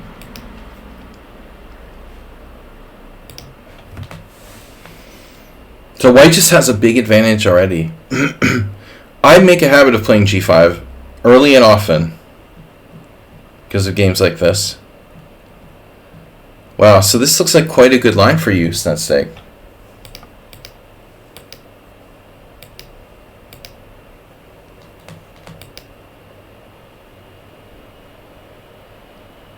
So black is in trouble. d5's better. So it looks like d5's better. French style. French style waffles. But still no equality here. I guess the moral of the story is that that's why we don't play e6 against the Trompowsky.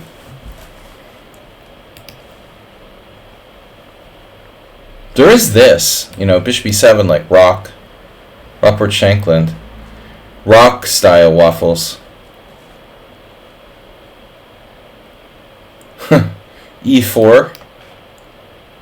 d6. It's like the hippo. Or the kraken. It's a kingside kraken. King's kraken. This is pretty solid for black, man, I have to say. I think I prefer that. So black tries to play active. Naturally. But this g5 radically weakens his kingside. And now he's in trouble. Alright? And Snetseg likes crazy situations, so he's okay with this.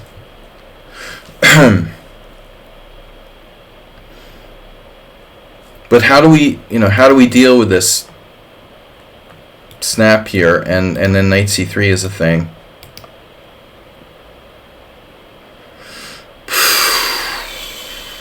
Everything's a culmination of all these pieces attacking over here, you know, I mean, it's not so easy. Wow. So, rook b1 has a good score. That's cold-blooded. Well, you're not going to lose b2 if you play rook b1. It's not an exciting move, but it gets the job done. But that's not going to serve exciting chess like this is. So it's Ivan Isevich versus Jubava 2012. You face Jubava.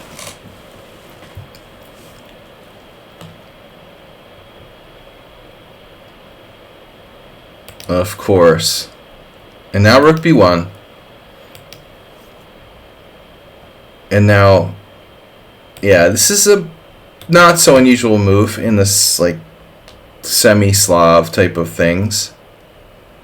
So you followed this guy against Turov. I lost to Turov once. He's a tricky player with good opening preparation and weird lines. He plays tricky stuff, unusual stuff that I didn't expect. G6. This is a crazy position. So you're out of theory now. So Turov took on a G6, and that's best according to the engine.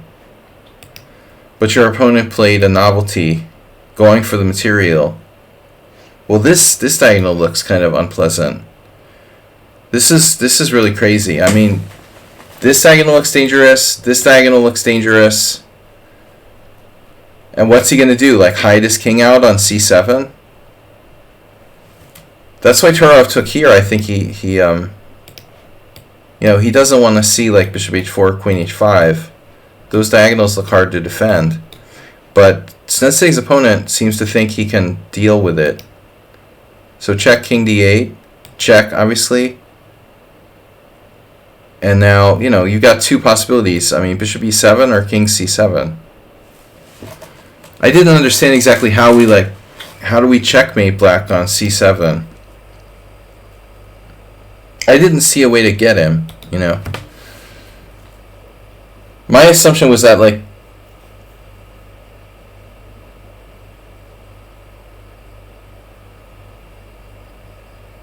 But my assumption was that there'd be a way to attack the black king on c7. But I mean, our options here are pretty limited. Our queen's under attack. What am I missing? I mean, you can counterattack, like you can counterattack the enemy queen, like knight d1, knight a3. It's a really weird position, and then you're threatening knight b5 check.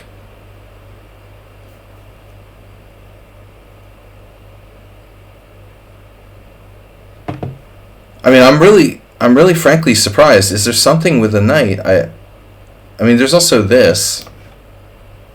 But, I mean, knight takes d1, rook takes, bishop takes, king takes d1. What the hell is happening here?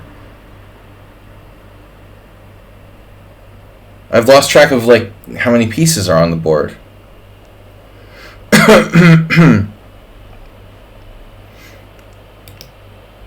I'm surprised by bishop b7, though. I thought he would play king c7. Yeah, it's better. That's really weird, man. I mean, in a correspondence game, I just keep looking at the position, looking at the position, looking at the position. I don't see a way to attack the guy at c7. And he goes here. This is a very surprising move. I guess his plan is to take, I guess his plan is to take with the queen, right? Take with the queen.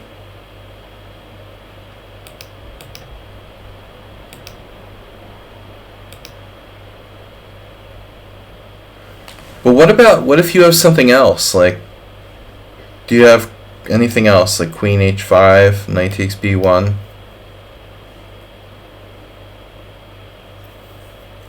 This is a nasty threat down here.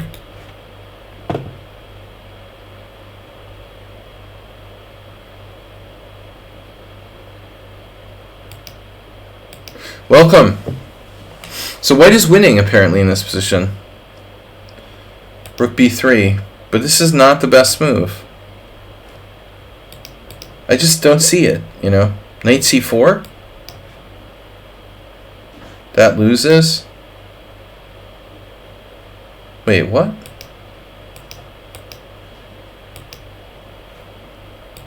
Does knight c4 work? Does.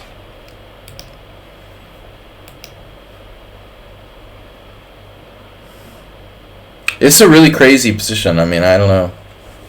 Welcome to the stream. Guys, we're wrapping it up here. Last games.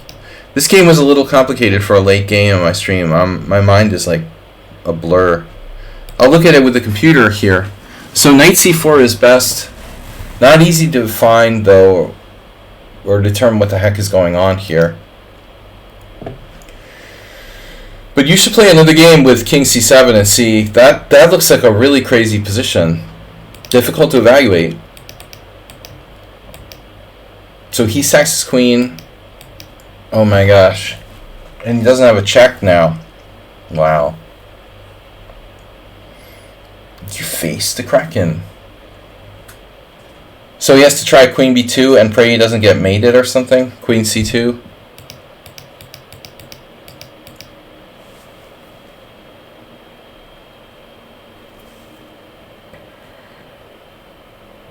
You couldn't win. Unbelievable. That's insane.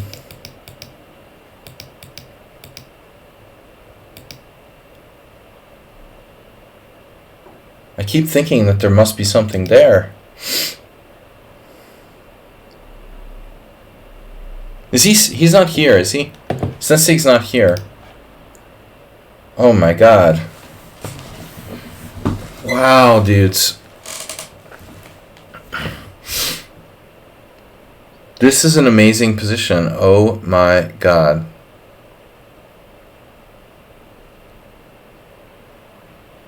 This is why he submitted the game. I mean, it's like rook takes h6.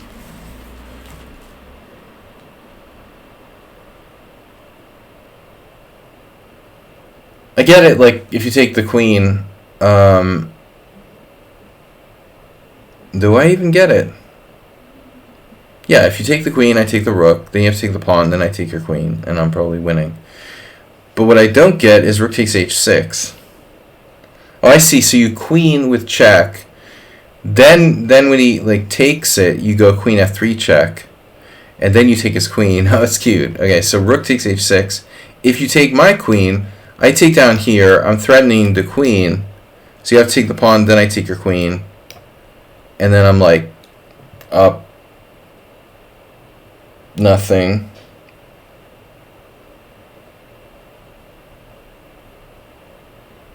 No, I'm winning a piece. Okay. Yeah, I'm winning the bishop. Now you have 2 pieces hanging. Okay. And then variation B is if you take, I have this. Although, you know, would it matter? Because this wins as well. Threatening mate in 1. F8 bishop. No, I'm just kidding. F8 rook. No. Knight. Yeah. So you have multiple wins. Wow. So that's cute. And you missed rook takes h6. He missed rook takes h6. It's a beautiful move. Refuting the whole thing. So it ends up getting a draw. This was Sensei's game. You assume you're winning somehow and you're not.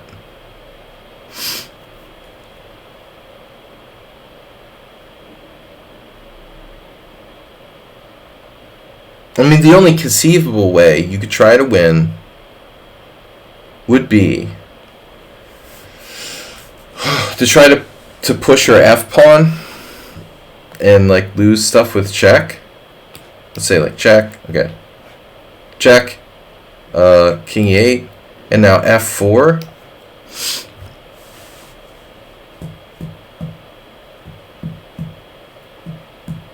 No, we're gonna lose everything, man.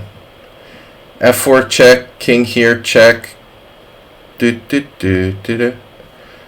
you're threatening knight e4, forking my king and queen, so I have to go to f3. You know, assuming I'm not getting mated.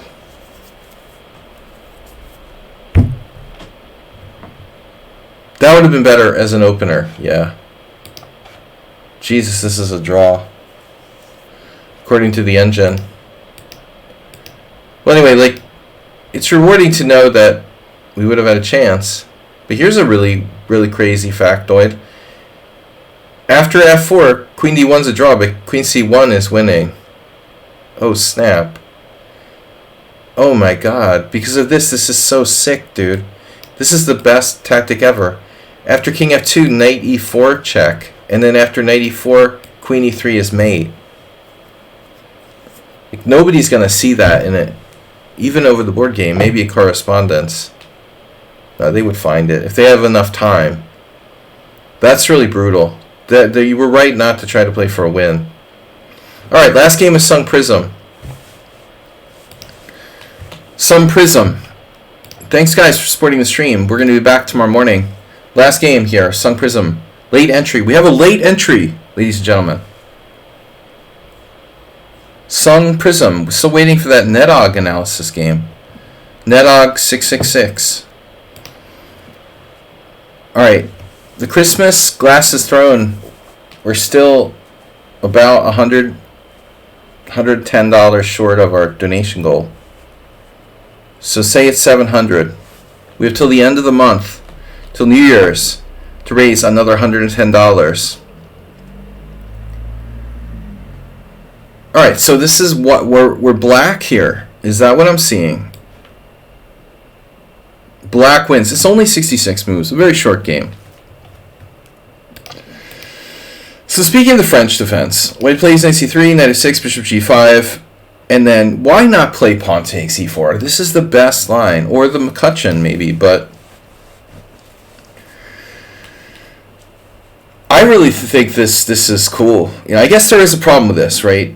White plays like the boring variation. They do knight takes f6 and play for a draw. That is a problem. If white promises to play the correct, like, sharper line, with bishop f6, the position is very imbalanced. Yeah, that's a problem for pawn takes pawn. I guess the McCutcheon is interesting. I don't play the French, but this is definitely like the best move, I think. I hate the Rubinstein variation. It's a better version. Bishop b7 is okay. Solid. And then you played something very unorthodox here. Black, always literally plays knight d7, but black played knight g8 instead. Oh, I've seen knight e4 probably. This is some inferior. This is a known inferior variation. So knight g8, that's new. Yeah, I had a game where I played something like bishop e3 against somebody on knight d7. It's really bad. It just doesn't make sense, It doesn't make sense to not... I've never seen knight g8. What are you telling me? You're white in this game? Oh, I thought you were black because black won. Yeah, I had a funny game where I did bishop e3 against knight d7 just to be like a weirdo. But it doesn't make sense to avoid. It doesn't make sense to avoid the exchange of. But you've got to consider the Alekhine-Chattard attack. And how does Alekhine-Chattard work? Versus knight g8, for example. Is it less or more justifiable? If we can play the Alekhine-Chattard attack here, right? How does it stack up here? Bishop takes, pawn takes, queen takes g5. How would you compare this? Is it a better version where the knight is on g8 or on d7?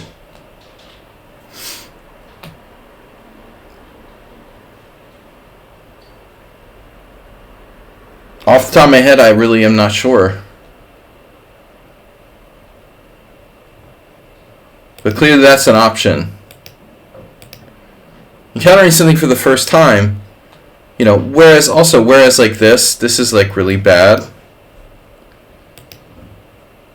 Keep in mind he has developmental issues here. So suddenly there's some justification in a move like bishop e3.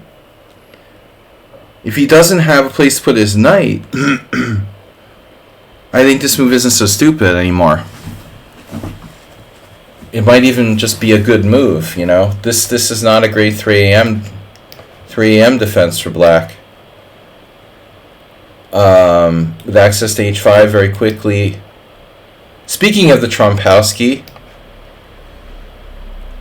I'm skeptical of black's position. I definitely don't like bishop on e7. It would be better on f8, and defending h6 and keeping a bishop g7 possibility alive, like in the advanced variation.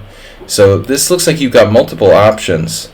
You just played like a sort of routine move here, bishop takes. It's still not bad, right? But I'm not sure. You played in a very natural way, Bishop d3 attacking the knight. He plays h5. And now what are you going to do? OMG.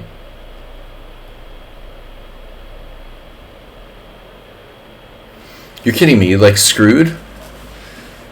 You're Scrooged. So you induce g5, or have no choice. And you're going to lose a pawn now? Oh my god. This is like an official disaster. Do you have any realistic compensation for this pawn? It doesn't seem like it. That's not just any pawn. It's like a fundamental part of your center. Wow. I don't know. I would think about maybe h4. Maybe your move is good. But it feels like you need to do something dramatic. You're in deep trouble already. So I guess, in retrospect, the first thing you could do would have been, to reverse the order of moves and play like bishop d3 first. Circumventing bishop knight f5 and threatening queen g4. It's just like, Fargo Ivan would have no problem with castling here. So you could play bishop d3. Maybe queen g4 is like a trap. You've fallen into some sort of trap. On the other hand, you have options now. Maybe just bishop d3 was too early. You could castle queenside, obviously. But maybe knight f3. That's still a problem though, right? Like h5, queen f4, g5. No. This is not a problem. Not a problem. So you could play knight f3 and then queen here. And you're still good.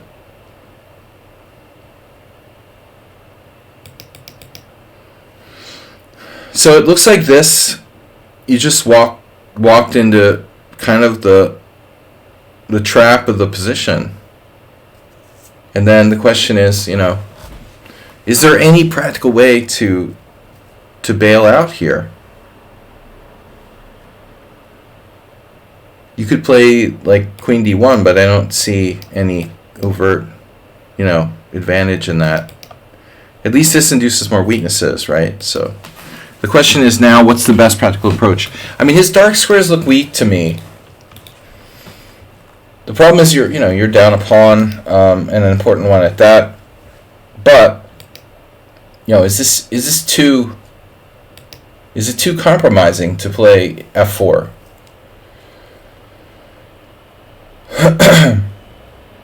I think you need to disrupt him and play for darks for weaknesses. But h4 is worth considering.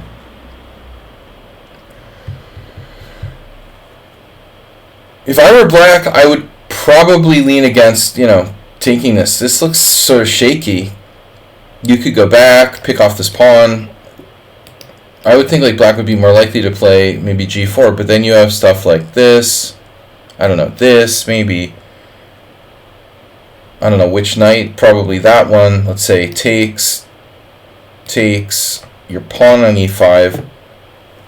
But if he tries to attack it right away, you can play bishop there.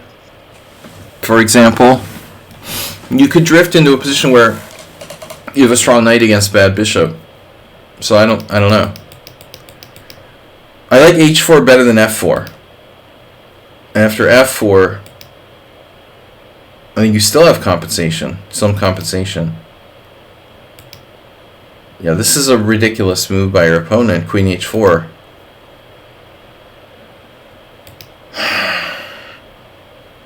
It's just like such a stupid move.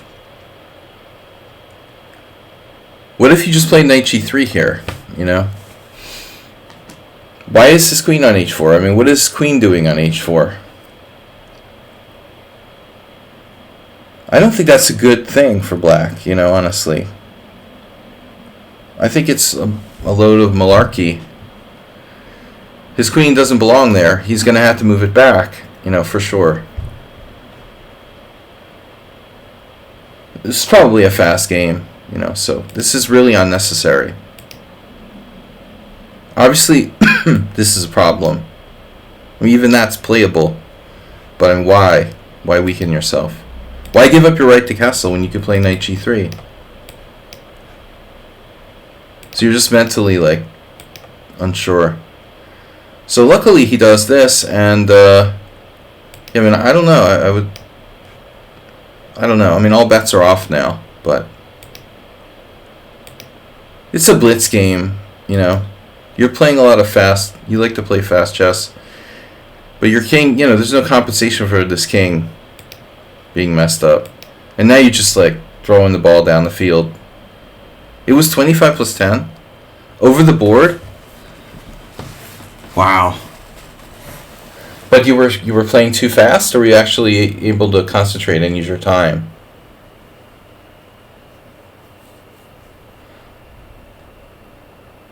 I mean, okay, dude, if it's your first tournament over the board, that's not easy, psychologically.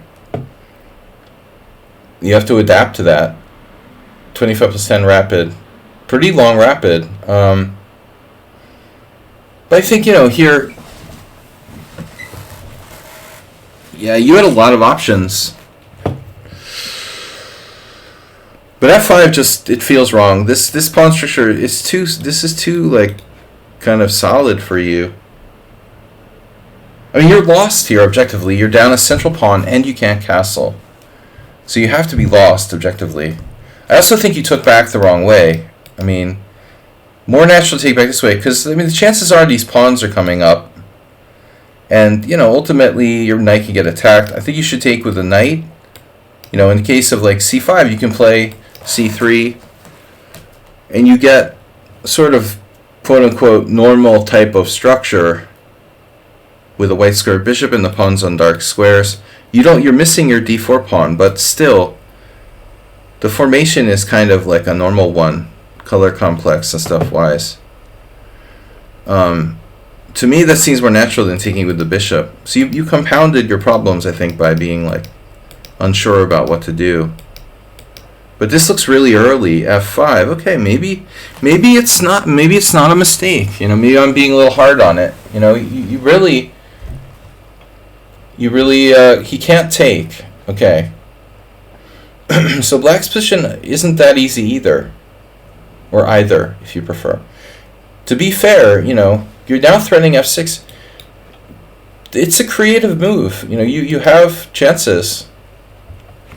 I thought you're like totally desperate here, but maybe it's actually not so simple. Black has some issues. So he chose to play a very solid move, bishop c6. Now the queen can come back here, down here, c5, whatever. He'll suck it up if you play f6. Are you threatening anything? You played rook f1. So you got some chances. This is concerning. And ironically, you had to move your rook. Now e5 is in danger. Can I castle queenside? If you could castle queenside, you'd have a chance. F takes e6. And he takes with the queen. Uh-oh. Is that right, master?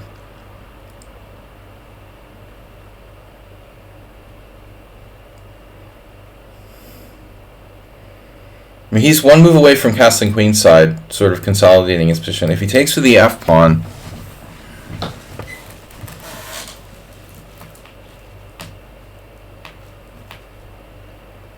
you could make moves like queen e3, you know, attacking this and trying to prevent him from castling queenside. But it's only temporary.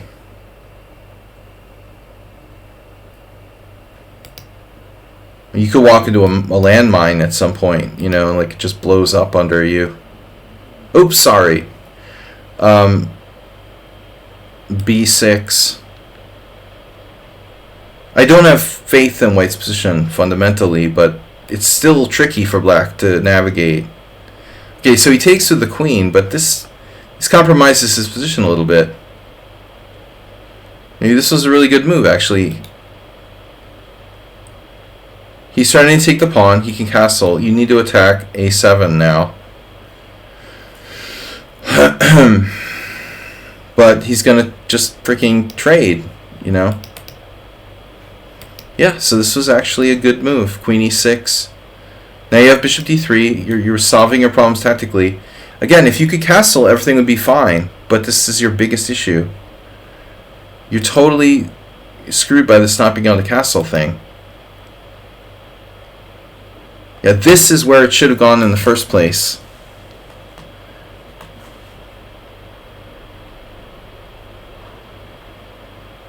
So now it's two pawns. He doesn't take.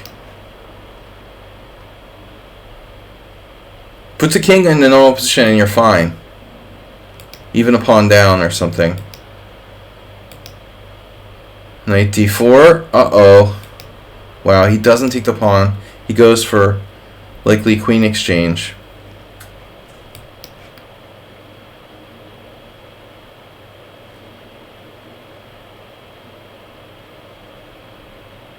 You have some weird traps, huh? Like queen c3.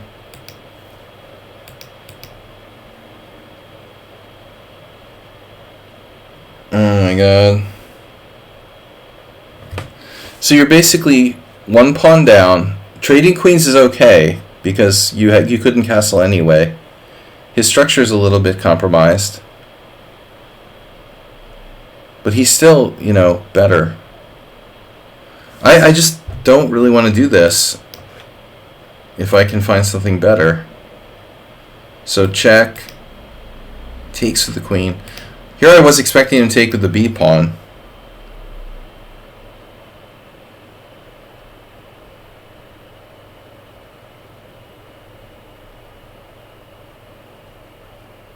What does the engine say?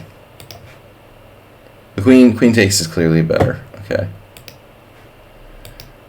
So the engine thinks that queen takes is lights out. Wow. You just don't have any chances against his king now, but you're losing the e5 pawn. You can't castle.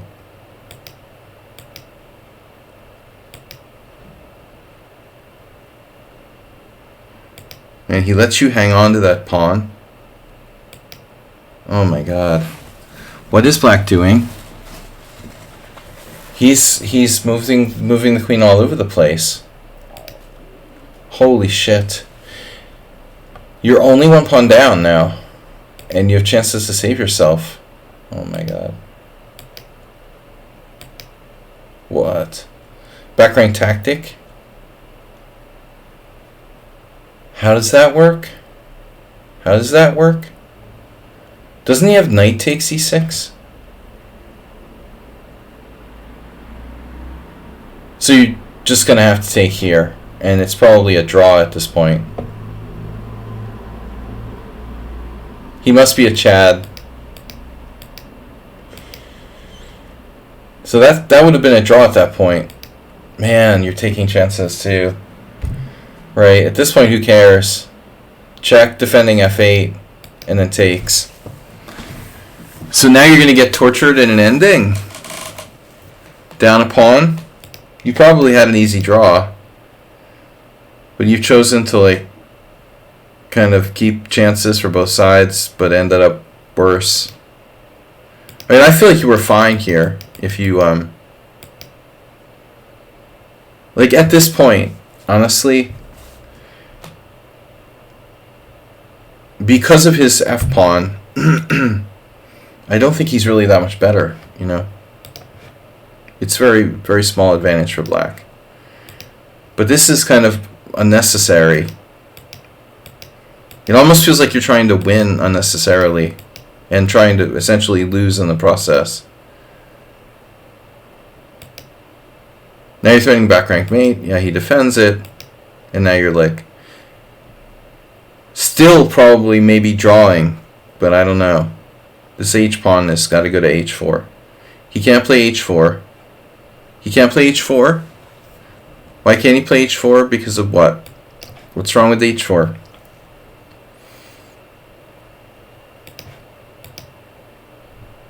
Oh wow, rook e8 is winning for black. What's up with h4? Rook f4 for real. Check. King a2. The computer thinks that black is hanging on here. Wow. So only rook e8 is definitely winning, and you're threatening, and he's threatening this like massive rook e2. That's the winning. That's the winning. Only rook e8. And he finds it. That's pretty cruel. Now what? Pretty good technique by black. Very solid. Damn. Black had commanding technique here at the end. I mean, you can see it's a pretty good player, I think. Impressive. Solid technique in the heavy piece ending. Now it's over. You're down two. You're down. It feels like you're down 2 pawns. It's only 1. Can't believe this is not over. Wow. Hold on. Wow. Man, where's Mr. Slow? Where's Kurt Richter when we need him? Black's totally dominating here. It looks like it's an easy win. But then he plays c5. I mean, this is just unnecessary. You know, okay, he's facing threats. Yeah, he's facing threats at c7 and c6. It's not so easy. No, but he could have played queen e6 right here. He doesn't have to play c5. I mean, I guess the point is, like, either way, like, our pawn on d4 is a little bit weak. You know, I'm sure that black is 100% winning here, right? It's +5. But where does he go wrong? Is it d4? I mean, d4 just not necessary. Kind of weakening himself. It looks so good. b3 also looks like you're just dead. Oh no. So this position, wow, yeah, b3. He could have taken here and forced you to take with the king. I mean, this is way worse than the game. Your king is just like a sitting duck there. Yeah, that was a huge mistake by black. The move order he played like gives you a chance now. After queen e6, I'm not that convinced. Wow. This guy's drifting very quickly toward a draw. Still not easy though. Maybe king d5. So like either way he goes, you can go the other way. Amazing. You just took the pawn and now it's a draw. Maybe this is good enough. He's cut off.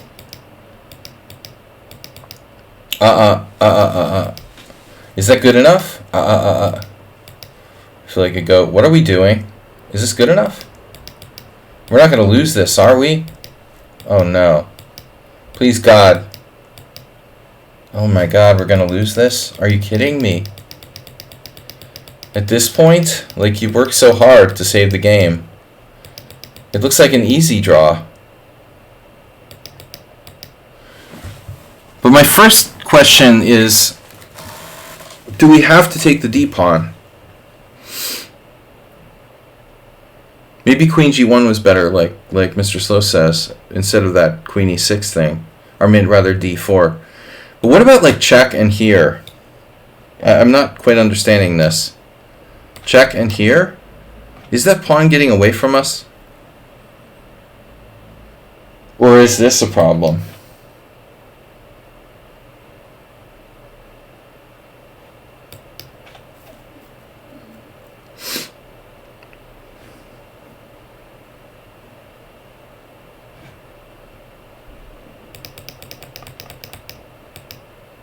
This has to be a draw. Even this has to be a draw. Okay, now we want to keep him cut off.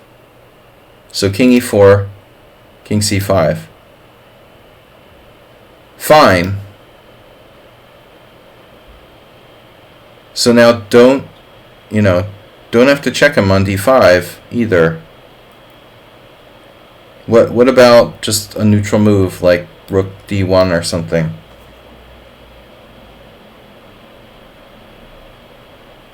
If we play rook d1, how is black winning this position?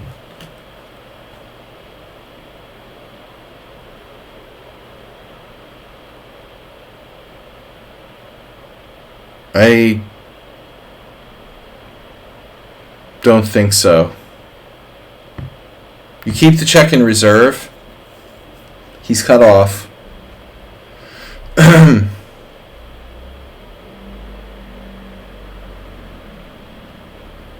He can't be winning. It's a draw. Yeah, that's really sick. So you check, this is still okay, but rook d1, this is even still okay. Wow. This is even okay.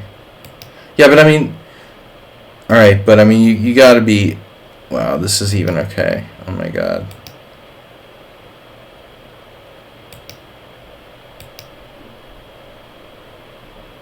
You understand, though, I mean, this is like cutting it close. So rook h2 isn't good enough. Is it? Even rook h2 draws. Oh my God. It's still a draw. But you don't want to cut it this close, you know. That's how we lose. What did you lose on time? Wow, you resigned in a drawn position. Yeah, I mean, it's not easy to know. I just saw you lost, and I assumed, like, by the end you had a lost position. But, I mean, no, it's not easy to know this, like, cold. You actually, like, gave up? Well, no, I mean, we didn't want this to happen, but, so G3. What about... Yeah, the only move is rook a3. So you thought you're lost. Any move like king g4, you're lost. But you have this one move, rook a3. And you figure you're lost anyway, right? He goes rook g1. So the point is, you make a waiting move. And obviously this is the best scenario, where they like mate themselves. So they can't make progress. It's pretty funny, actually. This is a good one, dude. I had a guy who did that against me yesterday or the other day, where he was like trying to win this like drawn position, and finally he got mated. Jeez. So here, snap, and it's a draw. Check here. Yeah, I mean, Oleg Krivonosov would play for a win here with rook f8, and then try to play for the 50 move rule. It's really sick. Rook g5, check. Definitely go to g4. Get off the side. Anyway, guys, thanks. Good games. I gotta go. Very late tonight, so I will see you all. Well, most of you anyway. Friday. I'm gonna try to move the Sunday stream to Saturday night because of Christmas. So in lieu of Sunday, I would do a simul stream on Saturday. I will verify. That's the plan, and I'll verify tomorrow morning.